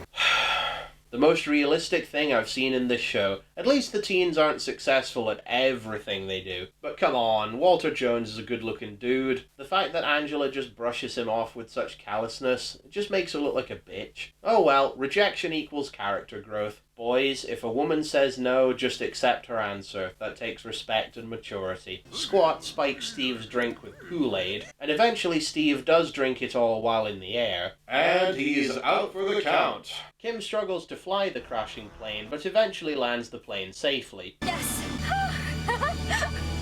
I did it! This is all great, but head-scratching, as she pilots a pterodactyl that flies out of a volcano. Also, there are volcanoes near Angel Grove. Maybe her Zord came from the Yellowstone Park. But yeah, why doesn't she know how to fly the plane? Kimberly, set the soar! It does make for drama, though. Rita's monster, Satan, Snizzard, puts up a good fight. The apple on his head deflecting the Rangers' attacks, and eventually wrapping them in snake vines that drain their power. Snizzard is beaten with an arrow to the head from Kim's bow. Yay, go to hell, Snizzard! Anyway. We meet Trini's Uncle Howard, a scientist. Howard Kwan? Dr. Kwan's lab looks like a live-action TMNT Baxter Stockman set. Howard invents an invisibility formula, which he takes to the youth center to see his niece. Aw, Rita sends the Dark Warrior, who looks like an army dude mixed with a ninja, but hey, to steal Howard's formula, for some reason. The putties kidnap Uncle Howard, teleporting him to Bronson Cave filled with TNT, plus a bomb that's rigged to blow after an hour unless the warrior gets the formula. The Rangers beat the putties, find Uncle Howard, and, with difficulty, defuse the bomb. Hey, is this bomb made out of a 90s stereo system? Talk about recycling and resourcefulness. The Rangers beat the Dark Warrior, who we see has wrist cannons, chains, and a scythe. Wow, he is well prepared. Uncle Howard gets his formula back after Ernie came by it, probably thinking it was juice or unset jelly. Jello to my American audience. In switching places, the Rangers fight a genie made to obey Rita. Squat sneaks around at night. Who does he think he is, Santa Claus? He messes up Billy's mind-reading machine, Gremlin style. Also, Billy invented a mind-reading machine. Why isn't he at PhD level or the winner of multiple Nobel Prizes already? Anyway, Squat does this under the pretense that it will scramble Billy's brain, but it instead swaps Billy and Kim's brains when they test the machine. Billy? Kimberly? Talk about malfunction. Bulk and Skull also share the same fate when they mess around with Billy's device, though eventually this gets reversed and everyone gets back into their respective heads. Lesson of the day? Well, I think Trini summed it up best. Not to mess with other people's property. So this body swap thing, it does nothing for me. Okay, that's good. Makeup's overrated anyway. That's not, Anyway. I liked you better before. What did I do this time? As much as they ruined each other's days, at least Billy and Kim didn't need to discover that they had to assume each other's lives Freaky Friday style. You're serious? You really want us to be each other? Yeah, Kim went from a Mary Sue to a Gary Stu, and Billy went from a Gary Stu to a Mary Sue. Yay! Kim looks like a soccer mom. Good job in making the actors only half unsuitable for their clothing. Amy Jo, I'll always love you, but that look lets you down. It's frumpy. Thank you. Despite these hiccups, it's time to fight Rita's evil space genie. Life gives me such great sentences to write and perform. He's defeated after Alpha blasts the genie's lamp away in the teleporter. Well folks, now we come to a story arc that I've been looking forward to and also dreading talking about simultaneously. Time to meet the Green Ranger. Green with Evil, a 5-part miniseries and an epic like no other, especially for kids shows at the time. This story introduces the most popular Power Ranger of all time, Tommy Oliver, played by the late great Jason David Frank. Credited here initially as Jason Frank. Also a shot of Tommy's Zord appears. It's just as awesome now as in 1993. If you look closely at the footage, you can see Tommy in miniature form atop its head. Very subtle. It's apparent that associate producer Tony Oliver cycled through Zyuranger footage to write the American storyline, but he hadn't run through all the Sentai footage yet. 15 episodes needed to be written before filming could begin. Then the rest would be processed, again in 15 episode run-throughs. The Green Ranger appears in Zyuranger episode 17, to Tony Oliver's surprise, and a casting call was quickly put out to fill this character's American vacancy, and that's how Jason David Frank came in. I would imagine as Tony Oliver discovered the Green Ranger, he came up with the character's name. Spell Tony slightly differently and you end up with Tommy. Nostalgically, Tommy means a lot to me, but also indeed Jason David Frank is no longer with us, sadly. Rest in peace, Jason David Frank. Fame of this scale, as much as he loved his fans and vice versa, he was still a human being. It can take a toll on one's mental health, as well as the fact that JDF had been suffering personal issues, and in November 2022, JDF tragically took his own life. He was 49 years old. The news saddened me, as I know it did and still does many others, very deeply. Unfortunately, JDF would not be the first Power Rangers actor to pass away like this, but given his popularity and how fast word travels in the social media age, his death had a huge impact and hurt a lot more therefore. As difficult a subject as this is, I value freedom of speech, transparency, and mutual respect regarding what you can share with other people. YouTube puts limits on certain words you can use to describe these things, lest the video have restrictions put on it. Jason David Frank committed suicide. Yes, I said that word. I don't care if YouTube age limits my video. I'm using my freedom of speech to make the conversation about these difficult issues. Underline difficult, I can't underplay that. Feel more open, honest, and real. I don't believe in censoring words or ideas so as to protect people. If you are struggling, or if you know someone who is, I feel you need the right words to express yourself and the issues be properly addressed therefore. Fear of a name only increases fear of the thing itself. Who would have known I would bring all of these issues up in a review about Power Rangers? I'll bring some of my own experiences into this, being completely sincere and again transparent with you folks. I've lost friends or friends of friends this way. Depending on one's age, but especially life experiences, this is very relatable. If the issues raised in this portion of the video affect you, or someone you know, there are region-specific organizations to discuss one's mental health with professionals. I'm not a major voice on this subject, but I do like to give back whatever I can and help if I possibly can. Thank you for listening to me on this tangent. I felt I needed to get all of this off my chest, and I hope this might have helped anyone watching. Acknowledging Jason David Frank's tenure, his passing will be acknowledged in the seasons featuring him in my reviews, but I consider it a celebration of his 29-year legacy, including archival recordings of him in Power Rangers Once and Always, along with a heartfelt commemoration to him and Twee Trang at the end. And so with that, let us continue. Green with Evil Parts 1 to 5 on various home media re-releases all have subtitles, which I'm ignoring, partly as those subtitles aren't on the actual episode cards, but also, say if you haven't watched these episodes before, it spoils them. Besides, that's how I remember these episodes nostalgically. At the Angel Grove Martial Arts Expo, Jason is set to compete against new challenger Tommy Oliver, practicing his moves with his iconic hi-ying. JDF was such a great mixed martial artist, bringing such skills into the show.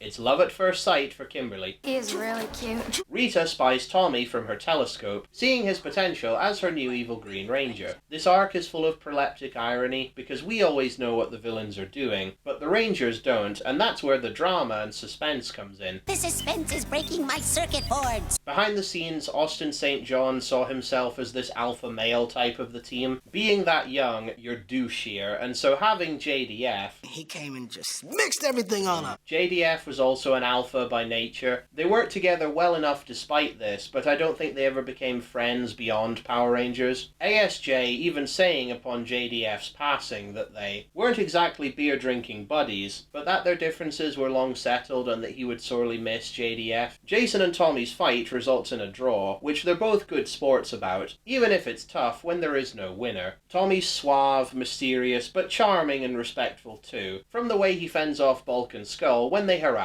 Kimberly. Hey, didn't you hear the lady? She said no. Kim is like, yeah, a new man of my dreams is at my rescue. Fun fact, I grew my hair out to be like JDF. I love that style. Very iconic in 90s. Check out his earring he often had, and his necklace too. Lots of necklaces worn in this show, come to think of it. Sometimes it would be a blue yin and yang symbol, other times a silver fish, interestingly.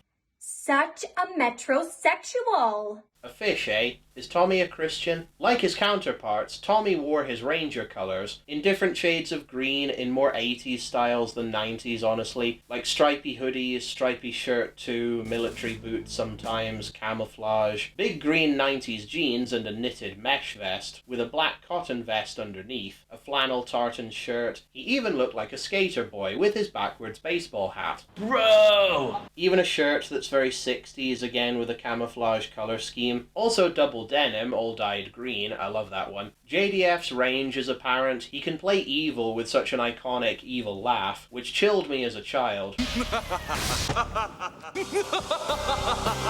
I'm Kimberly. I'm Tommy. Hi.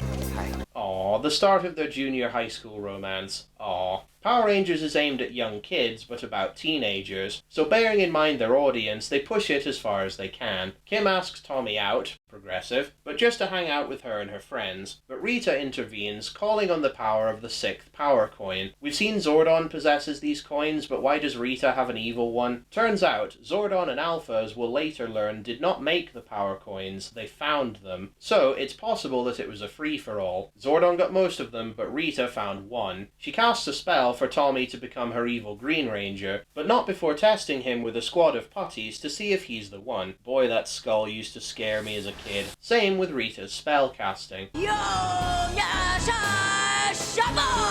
Tommy easily holds them off, even using a dustbin lid, Captain America style. Rita teleports Tommy away. What's going on? This line gets used a lot in the show by different people. What's going on? What's going on? When we see Rita on the rooftop, she actually looks pretty good. The costume is the same, but it's a different actress with a more petite build. Also, she's backlit, wisely putting her face in shadow, but Barbara Goodson's voiceover makes it work. Her staff is different too, bulkier, simpler and wooden, but it matches the Sentai well enough for the American shots. Good overlay of the Sentai footage into the American footage, with the green eyes glowing to indicate that he's awake and evil.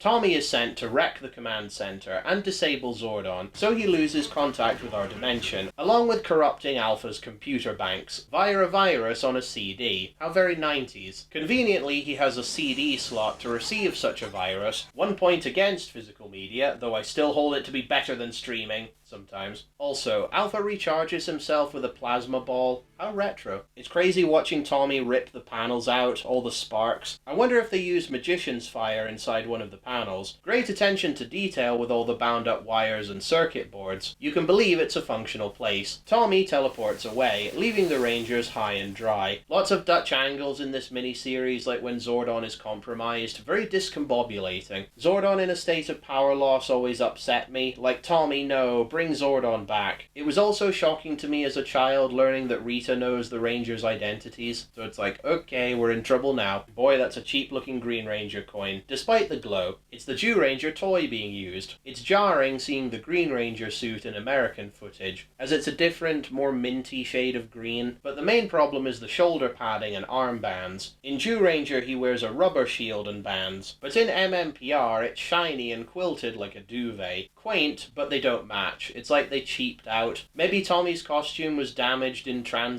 or something. His boots and gloves look different too, with the number of the green triangles on them being different. Still, the teleportation effect for Tommy while he's evil is cool. The Rangers arrive. The way the rad bug flies in is charming and goofy. The green screen effect before we cut to the actual car in the space. Alpha is brought back to his senses, and the Rangers discover Zordon is gone, and that the damage has inhibited their teleportation and communication. And if that wasn't enough, Goldar is on the rampage. The Rangers beat the Putty Patrol and fight Goldar, which goes well, until Goldar abruptly vanishes and Tommy invades their Megazord cockpit. Megazord's head sparking as they all fell from it screaming while Tommy landed in victory. Always shocked me as a child. Another early memory, never seen anything like this before. The Rangers fight in not rural Japan. Kind of looks like South America out here. It's a new ball game now. It's not just about fighting silly monsters anymore. This is another ranger like them, but evil. Tommy has a blade blaster like the others, though that changes when he receives his own weapons, the dragon dagger, and the sword of darkness too. Also his own Zord, very Godzilla-like as it rises from the ocean. When I learnt that Power Rangers was originally partly sourced from Japan, it didn't shock me. The martial arts, and specifically Tommy's Dragon Zord, are both very Japanese hallmarks. I think the energy ball that Tommy hurls at them was the inspiration for Tommy putting a CD in alpha to corrupt his circuits, as it kind of looks like a compact disc. Prepare ourselves. We don't have Zordon to help us this time. We'll have to do it on our own. Time to grow up, kids. Accept the situation and overcome it as a team. The spell Rita cast to make Tommy evil is temporary, and the Sword of Darkness will keep it going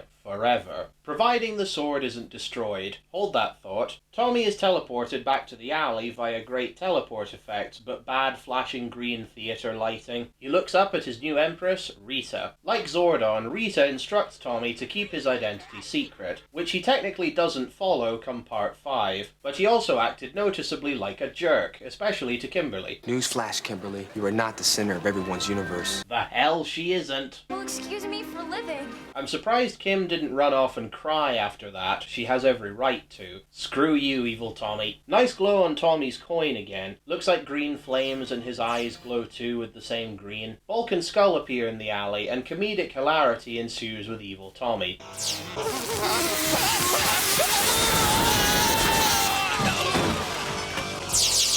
It is really weird that they don't question the fact that he has superpowers now. He should have his eyes checked. Okay, that was really witty. Tommy later teleports Jason to a redressed version of the command center. The dark dimension, not this one. Dormammu, I've come to bargain. Look at this place, all the green pillars and the smoke. To hide the bin liners all over the floor, in fact, but it adds atmosphere. It's creepy with the weird monster faces lit from underneath, mounted on green circles with copper bronze pillars like prison bars, which burn Jason when he touches one of them. Ouch, that always bothered me when I was young. This arc depicts this place as scary, though the more we see this place, the less scary it becomes. Saying that, this place is awesome looking. The pillars looks like they're made of wood with green paint and gold leaf. They look wonderful in wide shots, but in close-up you see they're a little haphazardly put together in places. Goldar has Jason trapped to battle him with no Morpher, which he has stolen. Talk about a nightmare scenario. The Green Ranger returns and the remaining Rangers morph and fight, though Tommy wipes the floor with them. It really felt off as a kid watching this fight as Jason isn't there. You want him to be there. They're short-handed as they fight Tommy. Megazord is formed with Zack taking the lead. Yeah, somehow it works without Jason. Still, Tommy blasts the Megazord, but it's deflected back with its shield made from the Mastodon head. Very cool. With his pride hurt, Tommy teleports away, while Goldar ups the ante, drawing his sword, though Jason keeps narrowly evading him. Jason hides in the smoke, and Goldar starts stabbing the floor in rage. Oh man. Rita summons an old friend. Via a lightning storm and a forest of trees and magic mushrooms, Scorpina. Scorpina poses a threat to the Rangers that's equal to Goldar, and she can disguise herself as a boulder.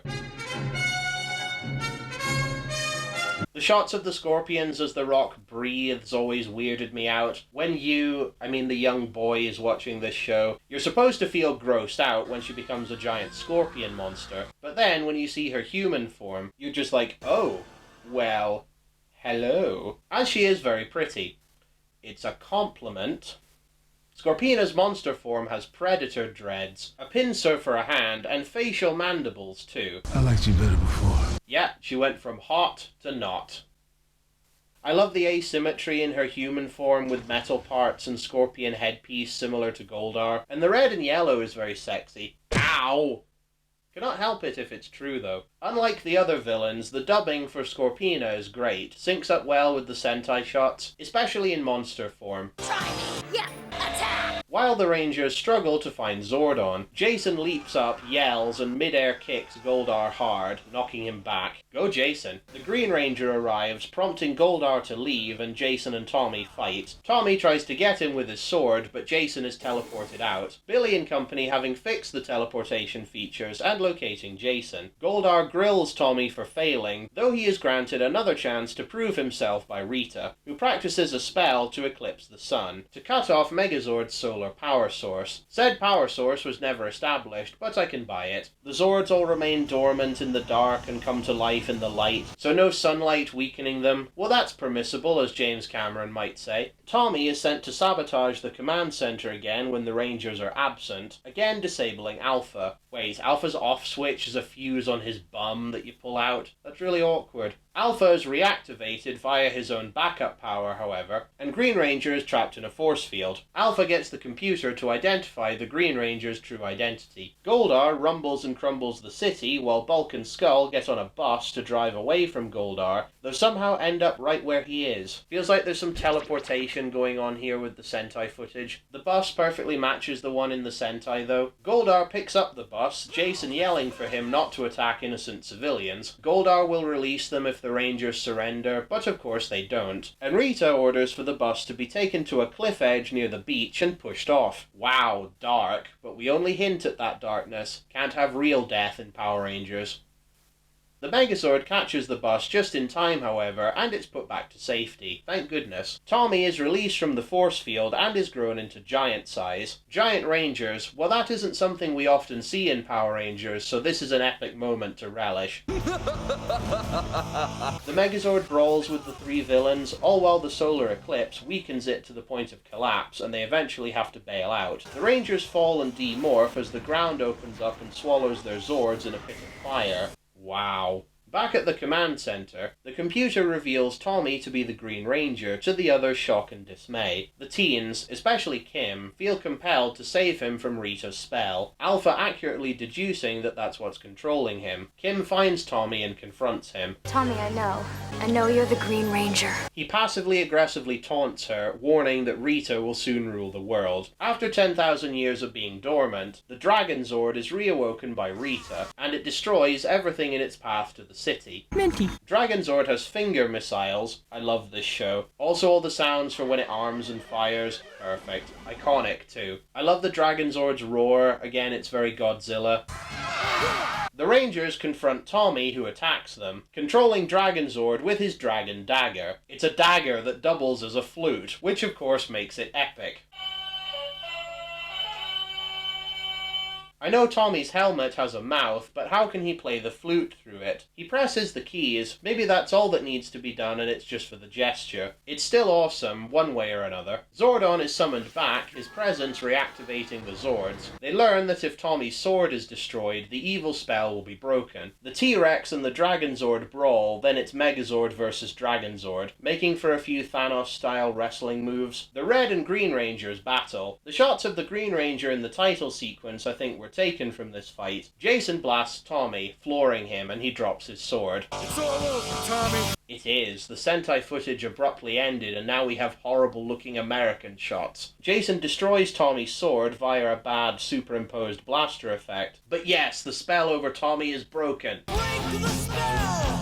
They recruit Tommy to their side. After everything that's happened, Tommy, we need you. It's where you belong. Despite his remorse and hesitation, he joins the Rangers. 6 working together to fight evil! Zordon and Alpha celebrate the 6th Ranger joining them, and they morph. Amazing roll call scene. Also an iconic morphing call of Dragon Sword! From Tommy. The effect of Tommy morphing is the same as the others, but his morpher is gold while the others are silver, corresponding to their morpher props, as Tommy has a gold morpher. Finally, the prophecy has been fulfilled. The 6th Ranger is now one of us. You see, he can predict the future. Zordon says that the Dragon Zord can combine with the Mastodon, Triceratops, and Saber-toothed Tiger, creating the Mega Dragon Zord. My jaw dropped as a kid seeing this combination, and it's still epic today. The way the Dragon Zord's body comes apart and the arms retract, forming its breastplate, mirroring Tommy's shield, and the Zords combine. Also, its tail becomes a new weapon, the Power Staff. Alright! Aw man, it's awesome! Rita is furious that they lost. This was her shot at victory, though Goldar promises they will have their revenge, and he will personally see to it. Remember this for a future episode. When Tommy is unmasked, I think the shots from the titles come from Zordon telling him the 3 rules he told the others. Speaking of the first episode, they unite hands and and jump, yelling, Power Rangers! Cue freeze frame, and so it all comes full circle. But not before Billy gifts Tommy a communicator. Next we have The Trouble with Shell Shock, one of my favourites. I actually saw this first on VHS, but the funny thing is, I saw Green with Evil parts 1 to 3, not knowing how it ended, which was upsetting and frustrating as a child, believe you me. Green with Evil parts 1 to 3 were on one tape, and parts 4 and 5 were on another. Anyway, I saw this episode before I saw the end of Green with Evil, so I thought, oh, Tommy must be turned good by the end then. So I unwittingly spoiled it for myself, sadly. This is basically a Squat and Babu focused story, weirdly enough. They sneak around the palace while Rita is asleep and create a new monster,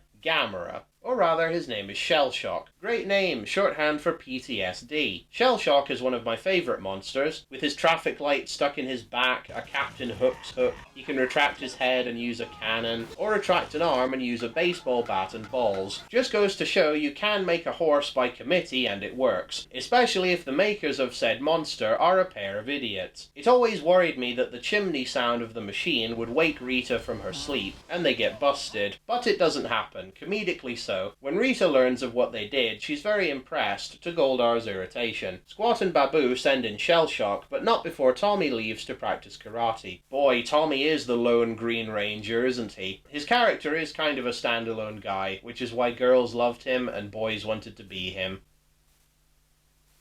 We'll see this a lot as, no spoilers, but the Green Jew Ranger would be separated from the group after his initial story arc, coming in to help but only at the last minute until he was written out of the show. Saban was therefore saddled with Sentai footage that didn't feature the Green Ranger so prominently, so they needed excuses, reasons for Tommy to be partly absent for each episode. For example, frequent karate practice, rebuilding Kim's mock parade float to surprise her, working on his Frankenstein party costume, which is funny as that's the monster they fight on that occasion, helping his students when they were afraid during an earthquake, noble, sustaining an injury while trying to stop a monster kidnapping Kim, tied up by putties, looking for his karate belt as well as Jason's for a talent show, and recording a commercial for the better part of an episode that he can't just leave. When Tommy is on screen, however, we can rest assured that he too is a teen with attitude. See you later, go, guy. Let's show this turkey some real teamwork. I'm a Power Ranger till the end. Hell yeah! Shell Shock blasts Trini with his Go Beam and she can't stop moving and runs off. Other than Jason, Shell Shock freezes the others in place with his stoplight. Zordon reassures Jason that there is a cure for the others, A rare flower. and Trini can be used to find it. Meanwhile, Wait till those teenage mutants see what a full-grown turtle can do. hahaha, TMNT joke, very self-aware and apt. Shell Shock freezes the Zords with his stoplight. Trini arrives with the flowers and leaps atop Shell Shock's head, sprinkling dust from the flowers that subdues him. The Rangers are all unfrozen and the T-Rex blasts Shell Shock with his tornado, dusting him. Itsy Bitsy Spider is a pivotal episode as we learn that Zack is afraid of bugs, especially spiders, which he kind of overcomes at the end. Yeah, this phobia keeps coming back later on. These are the traits that shine in Zack. So there is episode-to-episode consistency, but it kind of undoes the goodwill of this one. Yuck, bugs. Oh, yuck, how can you stand to me near this thing, Not more bugs. We show Rita we're not afraid of her big bug. I'm pretty sure Joss Whedon watched this show, as when Walter Jones appeared in Buffy the Vampire Slayer, his character isn't scared of spiders. I come bearing spiders. Like, screw you, Reset Television. There's a magic statue in Angel Grove Park that protects from bad bugs, which Rita replaces with a malevolent one that can also turn into a giant spider. A spider bug. Great way to exploit Zack's arachnophobia, Rita. The spider costume creeped me out as a child, and it still kind of gives me the ick now. The spider blasts the Megazord with paralyzing foam. Oh, it's that kind of spider. Okay. I can't move the feet! He then webs Megazord up in a big web. Did I mention Toei made a live-action Spider-Man show? Change the apart. Anyway, the spider blasts them with electricity, forcing them back into individual Zords, which attack again. Zack freezes the spider, but he shakes away free. Damn it. Mega Dragon Zord is formed. With its face, the mouth is the same as the Rangers' masks, but it has these big red snow goggles or something. It's not bad, but it's my least favourite part of the design. It's cool just seeing Billy, Trini and Zack in the cockpit, though it confused me when I didn't see Tommy with them, as he often operated the Dragon Zord externally. But why is he not there with them when it's in Megazord form? Sentai footage. Mega Dragon Zord drills right into the spider and it collapses and explodes. Way to go. So kids, if you need to get rid of a spider, I guess you do it this way, which I do not recommend. So thank you but no thank you, Japan. Kimberly builds a mock-up of a float to be included in the Flower Power World Peace Parade. Flower Power, how 70s for this show. Anyway, Rita sends down her stormtroopers to wreck the mock-up so that the final one cannot be built for the parade. Also to upset Kimberly. Even though I don't care about the stupid float, breaking it is a really silly idea, and petty. The mock-up float is very ambitious, even by high school build standards. Rita sends a flower-themed monster, which they struggle against. Flower power is too much for the Dragon Zord. Bulk and Skull are covered in vampire flowers, Bulk even puppeteering one of them, like a sock puppet with vampire fangs. Effective prop replica, Saban. The Power Blaster beats the monster, and Kim sees her float design on TV in its final form. I'm surprised it took less than a day to build the mock-up, rebuild it, and have the finished product ready and on TV so soon, but as ever, I love a happy ending. In Life's a Masquerade, a Frankenstein's monster, another favourite, is sent to crash the teens' costume party and destroy them, though sheer hilarity ensues. I think Robert Axelrod, who voiced Finster, voiced this monster like many. The roar sounds like him. Correction, again Tom Winner voiced the Frankenstein monster. Finster, Squat and Babu, and an army of regular putties mine a new type of clay to make super putties, sourced from a mine on Earth. Looks like they borrowed machinery from Willy Wonka to accomplish this feat. I've got a perfect puzzle for you. Zordon exposits that Rita is planning on using a squad of enhanced, virtually indestructible super putties to invade. The Rangers brawl with Frankenstein. Hey, meet my wife, the old ball and chain. Yeah, the monsters after Tommy arrived are more formidable, adding to how important Tommy is to the team. Mega Dragon Zord launches a blast attack from the plume on his head, similar to Megazord's Cranio Laser, though this gets deflected back. Ouch. Finally, Frankenstein gets stabbed, brutal, and he seizes up, cracks up, and explodes. Yay! Tommy and Jason need to work together, or gung-ho as Trini says. Rita sends her super putties, complete with big gloves and boulder hands, to wipe the floor with the Rangers, all except Jason and Tommy, who go on a quest to find new weapons to destroy the putties. Tommy sees their target, but then a giant Brachiosaurus Zord attacks them. This is Titanus, who comes to their aid in the future as he is on their side, but acts this way at first to test them on their quest. Jason and Tommy swap weapons. Boy, it's weird seeing Tommy without his shield. It looks cool on any Ranger, but he looks incomplete without it. Jason opens the treasure chest with their new slingshot blaster weapons, which also say Jew Ranger on the side if you look closely. They bring these to the others and the super putties are destroyed. Yay! The slingshots never reappear in the season, but at least the boys bonded as a duo. Time for the high school play, even though the subject matter, Rumpelstiltskin, would be better suited to elementary schoolers, if that. But that's what the teens are rehearsing. Kimberly plays the fair maid meant to spin straw into gold, and Bulk is the title character. He really modernized his dialogue in this, hilariously so. What's the matter, sweet cheeks? Why are you crying? Wow, bummer. Don't sweat it, babe. I'll do it for you. Never fear, fair babe. Give us a smooch, fair babe. Get ready to pucker up, fair dame. Ugh. Nice bit of straw and painted backdrop for the fairy tale play. Very quaint. The bush part of the set for the play, it looks like David Hockney painted it. Very good. This is a chance for Amy Jo to practice her Stanislavskian acting techniques. Oh, woe's me. Where's Rumpelstiltskin? Rumpelstiltskin, did you hear me? She's a pro. Take a chill pill, will ya? Rita steals their spinning wheel, creating the Wheel of Misfortune.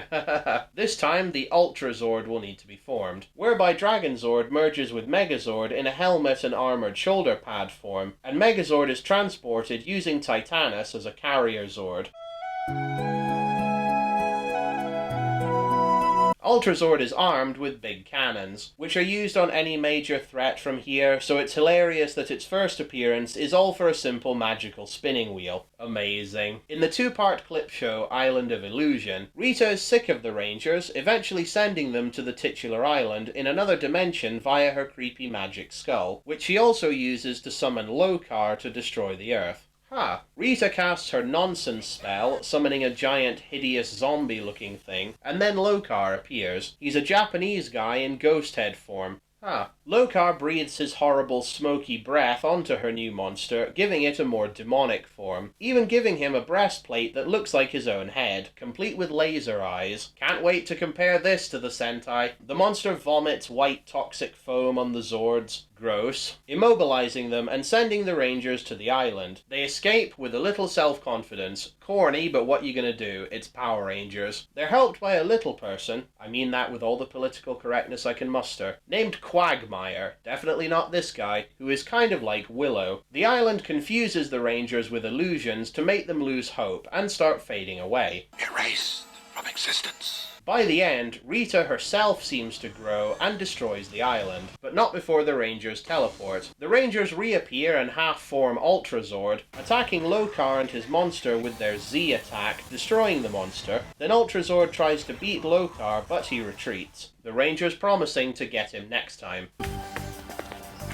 Jason spends time with his young cousin Jeremy, and Rita's scheme of the day is to find the Mirror of Destruction. The one that can destroy even Super Putty? It will shatter whoever looks at it into a million pieces. Guess which 6 teenagers Rita would love best to look at this mirror. Jason and Jeremy fish, Jeremy reeling in a bottle with a map leading to the mirror, which Jeremy digs up, opens it and destroys a putty. Also the monster of the week too. Go Jeremy. Scorpina obtains the mirror, and when giant, she opens the mirror on the Megazord, though it's thrown in the air and destroyed with the Power Sword. Calamity Kimberly turns Kim into a damsel in distress as she gets kidnapped by the Samurai Fan Man, culturally insensitive name, and stuck in a jar. Tommy!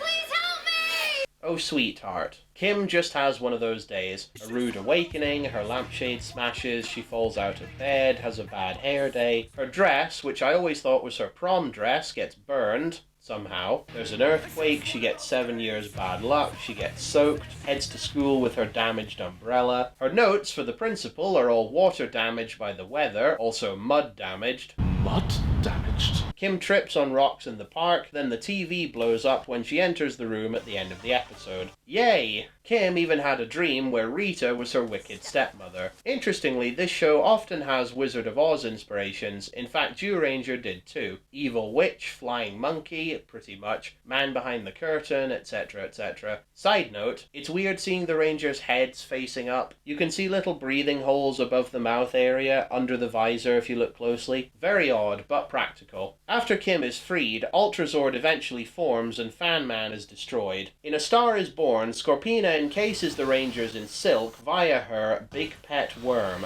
Gross. The Rangers eventually blast their way out of their cocoon, also beating the worm via their big Z attack at the end of the episode. And they battle Babe Ruthless, a spoof on Babe Ruth, as the monster has a baseball theme. Also a really ugly, grimacing face like Saber from Goosebumps. But ultimately, Ruthless is no match for the Mega Dragon Zord staff. Finster makes a monster for Rita's birthday, Fang. Tommy is ambushed by putties, holding them off until he's trapped in a net, Return of the Jedi style. Han, can you reach my lightsaber? This is the best Tommy is incapacitated plot in the show so far. The henchmen find dino eggs, the same ones from a previous episode, but the continuity doesn't matter here, whereas in Zyuranger it does. But here they aren't dino eggs, but bird eggs.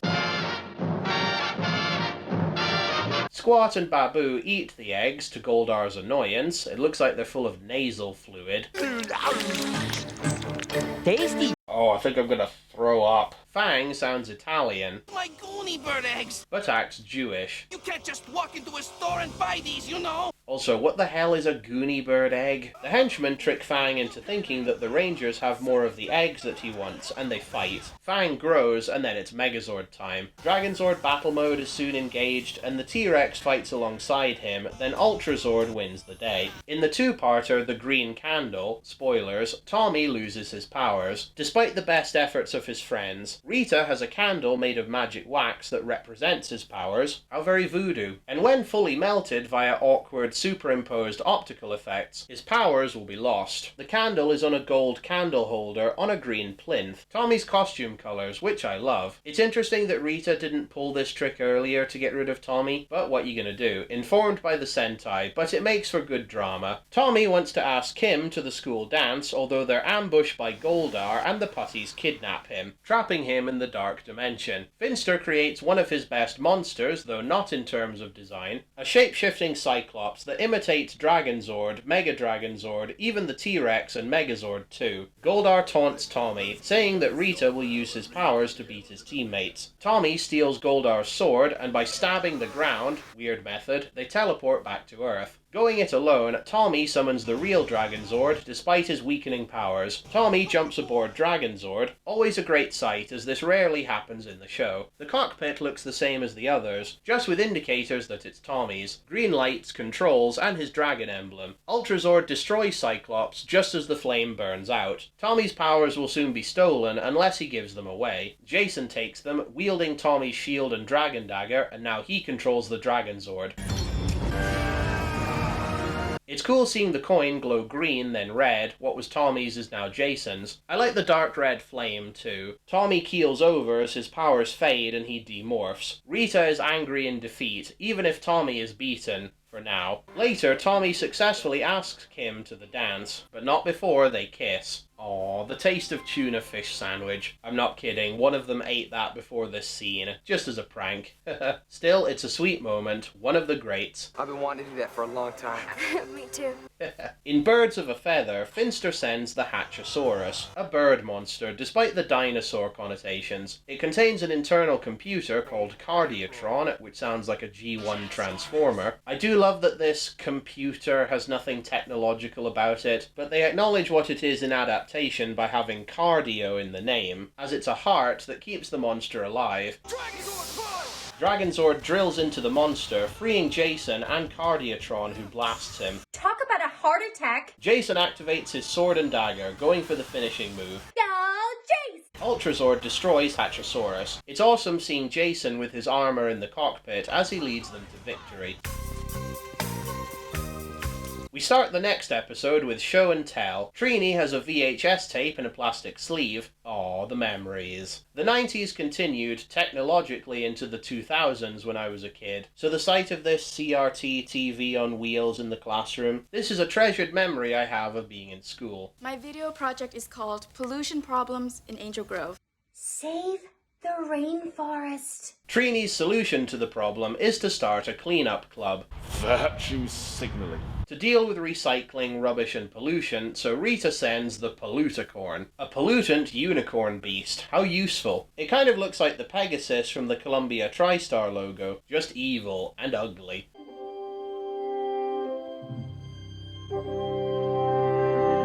At least he's easily defeated by Jason's sword and dagger, and later the power sword. The recycling drive, weird name, and the cleanup club go about their business. Check out this pile of papers. Man, we just saved a redwood. Oh, how very Californian. At the juice bar, we see a mix of a supermarket display and art, in an infinite number of inverted commas, comprised of cans and plastic bottles. In the most elaborate comedy set piece ever, Bulk wheels in a rubber tire which hits Skull, who hits all the collected recycling. I think, whenever possible, everything should be recycled. To the extreme!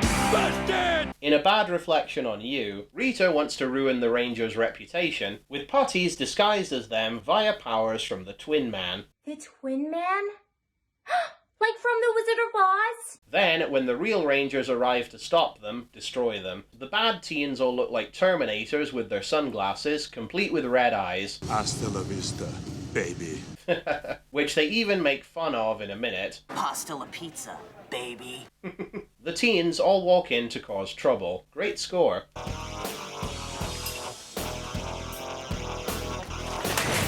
Although this music would go better with it.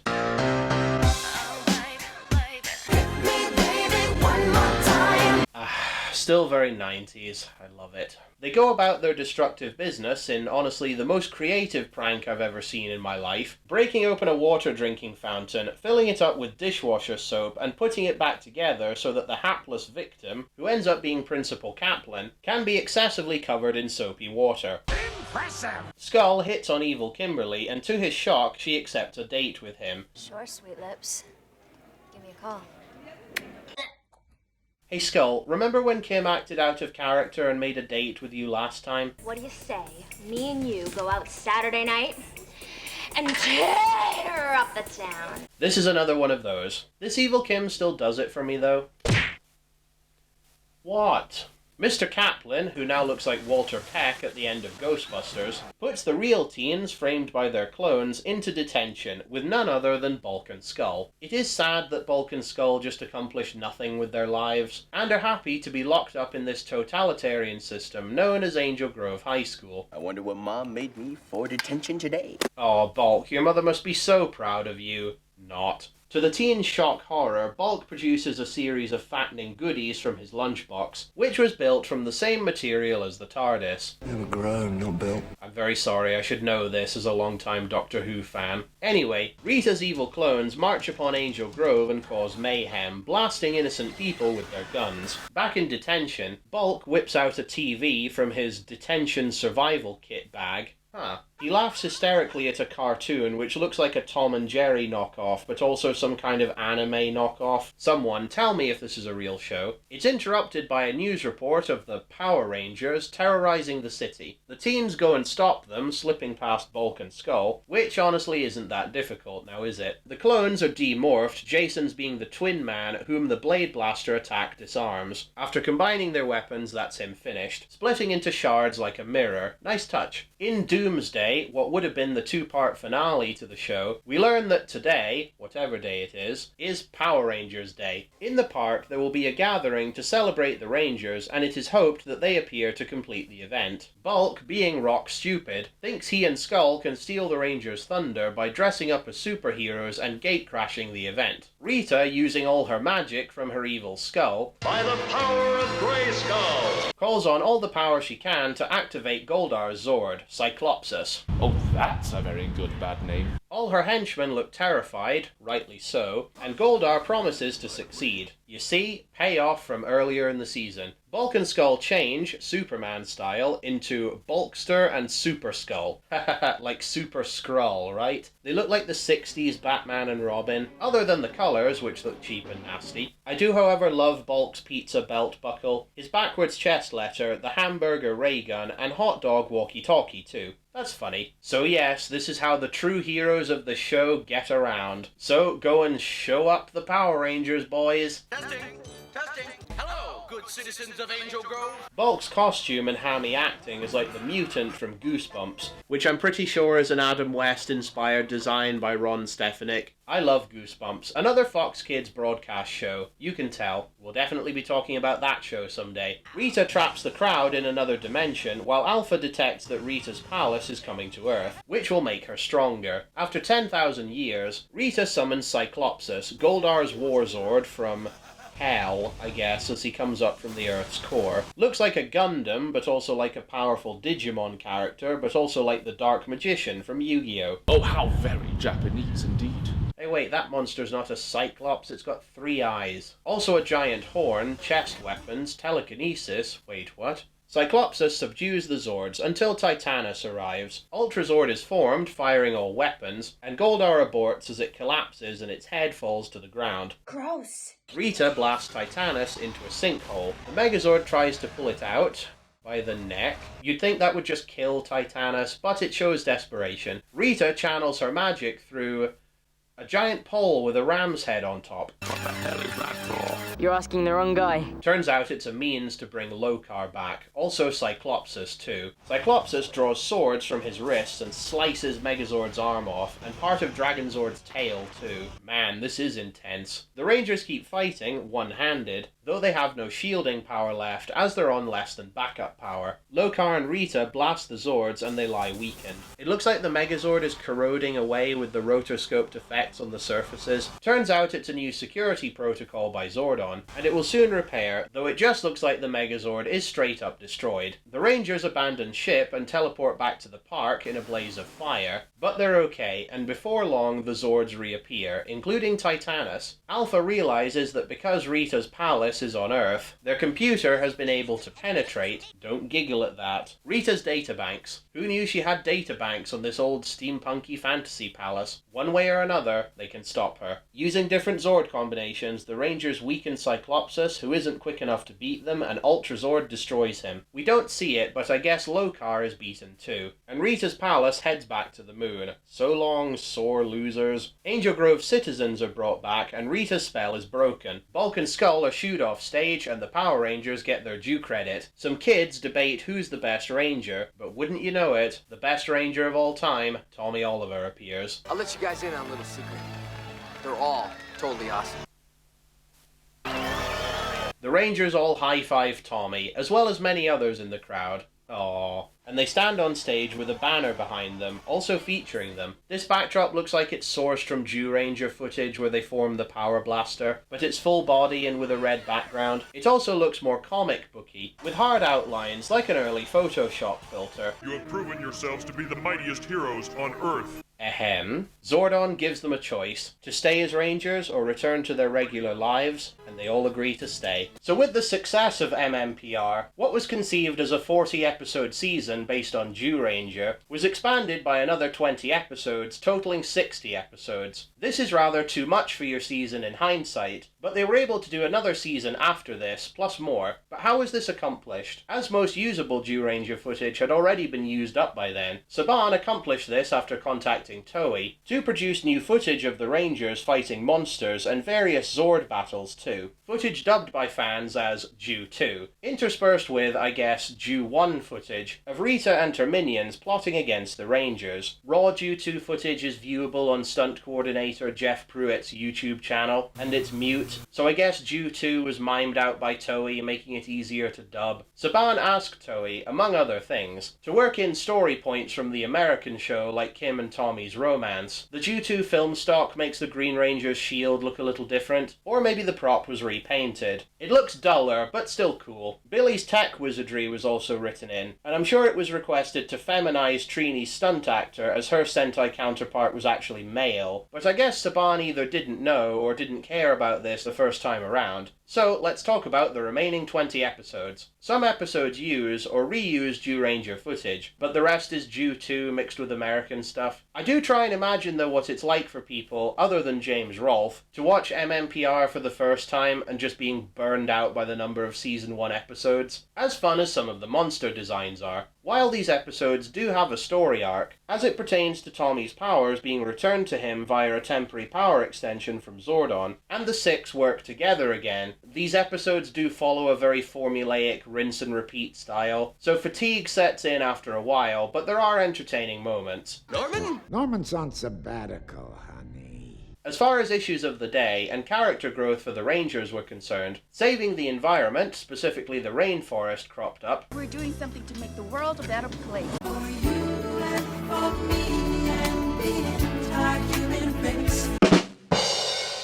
Trini is taught about the fair fight, to always face your opponent or opponents in equal numbers. Also, she's given an actual mantis to take care of by her master. How goofy. Inspired, Bulk and Skull invent a new martial arts style, Cockroach Kung Fu. Cockroach power!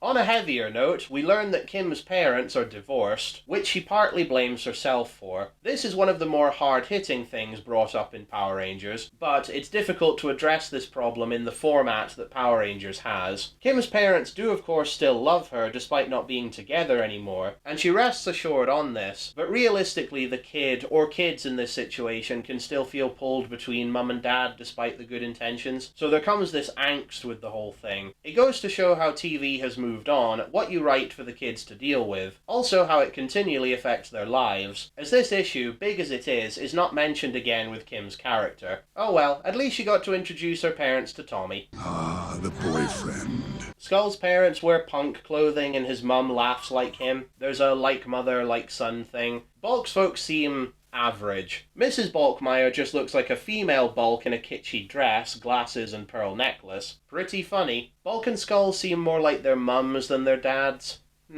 Tell me about your mother. Rita uses a mole monster to kidnap the teen's parents via toxic BO. Disgusting. We see the parents in the dark dimension.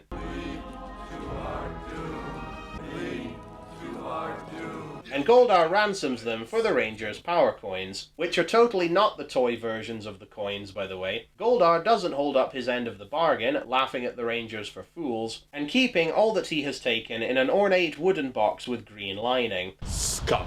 Nice jewellery box, though. Makes me think of the Green Ranger. Speaking of, Tommy appears to save the day. We learn that Kim was a great cheerleader in junior high, very Val gal, and she still is. Yay, no character growth there. But the lesson of the day was self-belief and don't compare yourself to others. That's how Kelly, the early teen of the week, ended up being on her cheerleading team. Tommy is mentored by, of all people, Ernie, to become the school's quarterback. Despite his lacking confidence, I guess. He succeeds. Well, now that I could see coming. Tommy needs to overcome his forgetfulness, time management, and confidence, which normally isn't an issue, but whatever. Zach wants to buy Angela a pair of pearl earrings for her birthday. Way to buy your girlfriend's affection, Zach, man. And the teens go on their date in this crazy fancy restaurant, which in English is the Snail Head Restaurant, or the Head Snail Restaurant, I believe. It's all in French. Then later, like an 80s soul music video, Zach serenades Angela only for Skull to kill the ambience.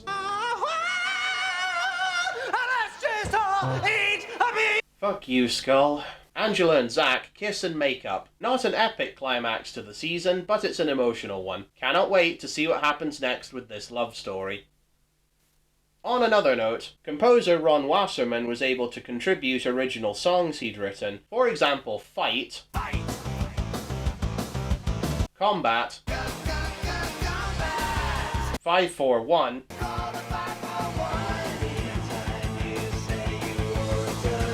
We Need a Hero, I Will Win, and Go Green Ranger Go, Tommy's legendary theme, although this season features an earlier prototype. Go Green Ranger, go, go! It sounds grungier and distorted, very angsty, Ron Wasserman.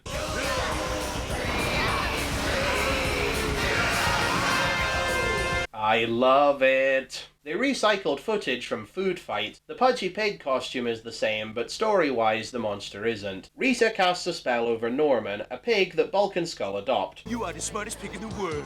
Yes, you are. Oh, Bulk does have a good side. The Ranger's suit acting in the American footage is very good here. Norman dances, trying to woo a lady pig at the farm. Oh, how sweet. He's in love. That line really warms my heart. Well done, Twee Trang. After mending a device to reverse the process, Billy turns Norman back to normal. At least the Rangers didn't just destroy the monster this time. Previously unused Jew Ranger monsters included the terrible Octoplant,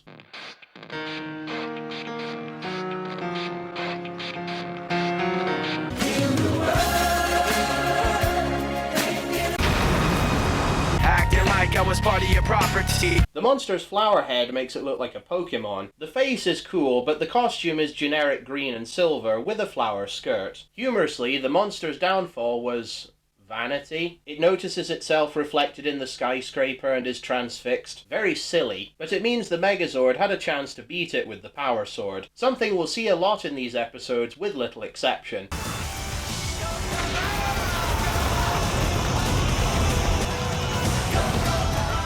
Another was a chimera, called Gotan in Power Rangers, as it had the head of a lion and a goat. Oh, so he's the devil, kind of. Gotan equals Satan. Anyway, two heads are indeed better than one, as we see with the parrot monster. In the clip show Crystal of Nightmares, we see Goldar's new face they built for the American footage. Maybe it was deemed inoperable after a while, or it was broken and remade, as it looks similar to Jew Ranger, but not the same. He looks less like a gorilla or whatever now, more like a jackal, with a black dog-looking nose now too. Goldar activates the crystal ball. Can I play with madness? and corrupts the Rangers' dreams into nightmares. Bulk and Skull, of all things, dream of being superheroes, reusing costumes from Doomsday. Together, via Ultra 90s food advertising worthy effects, they are the Burgersaurus and Dogosaurus. They use the Megazord but can't operate it and destroy it. Oh well, at least they want to be good guys, kind of. It's cool how the cockpit looks good, like the exterior of the cockpit from Zyuranger, but the interior of the cockpit looks nothing like it. Dark inside, and the controls are different, cheaper looking. This dream sequence serves as a Power Rangers parody based on the Sentai footage. The original Ju2 monster designs reminded me of what Toei would go on to do, with Hyakuju Sentai Gaoranger. Yes, it is pronounced like that. Adapted into Power Rangers Wild Force. The Ju2 monsters included the toxic goo fish. The more abstract, asymmetrical monster design reminded me of Gaoranger. Also the way it's shot using flip photography, and the quick smash cuts in extreme close-up. Just add this sound effect,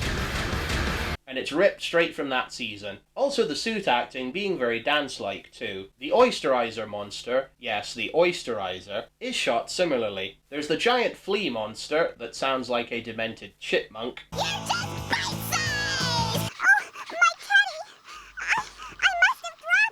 There's a squid monster, though they call him a jellyfish. What were the writers thinking? Its costume looks like Jackson Pollock whitewashed it. Reminds me of The Deep with the opaque use of white. There's a ninja praying mantis monster, complete with comedically long arms. There's the Grumblebee. Nice pun name for a bee monster. Another bird-themed monster is the Peckster, who can destroy buildings via windstorms induced by wing flapping. Then there's the rapping Pumpkinhead monster. Welcome to my pumpkin patch. Perhaps you'd like to play some catch. A personal favourite, along with the pumpkin putties, putty heads. I don't even know. They do have funny little dances though.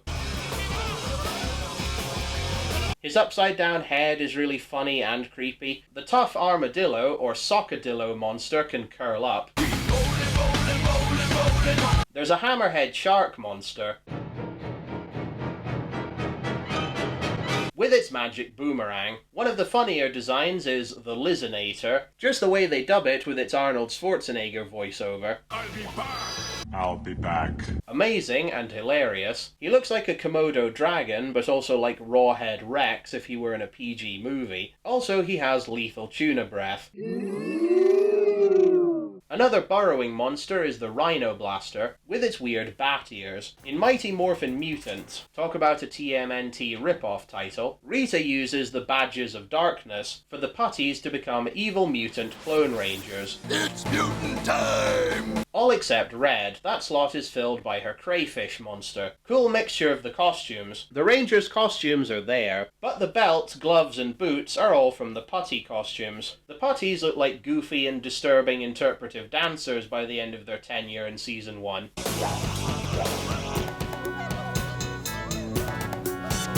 The clones fight with their own power blaster, but it's made with the old-fashioned weapons that the unmorphed Zyurangers used early on. The final monster of Season 1 was the Oysterizer, yes, the Oysterizer, who uses slimy, infectious acid gel, and can even turn people into statues with its magic pearls. Talk about overkill. The pearls are given to Zack, who is about to give them to Angela as a gift. Oops. Zack warns Tommy not to touch him lest the Oysterizer gel infect him, but Tommy lets him wear his dragon shield to protect him and repair the current damage. Epic shot. Thanks, Tommy. What about you? I'll be okay. The giant pearl is destroyed and they brawl. Megazord was never meant to work underwater, no duh, but Dragonzord can help as it hides underwater. Upon their victory, the teens toast to teamwork in the juice bar. Well folks, that was my review of Mighty Morphin Power Rangers Season 1. I hope you enjoyed. I'll soon make my comparison video for this season with the Super Sentai season this was based on, 1992's Kyoryu Sentai Zyuranger. Stay tuned to my channel for more content folks. Take care and let the power protect you, always. To the future.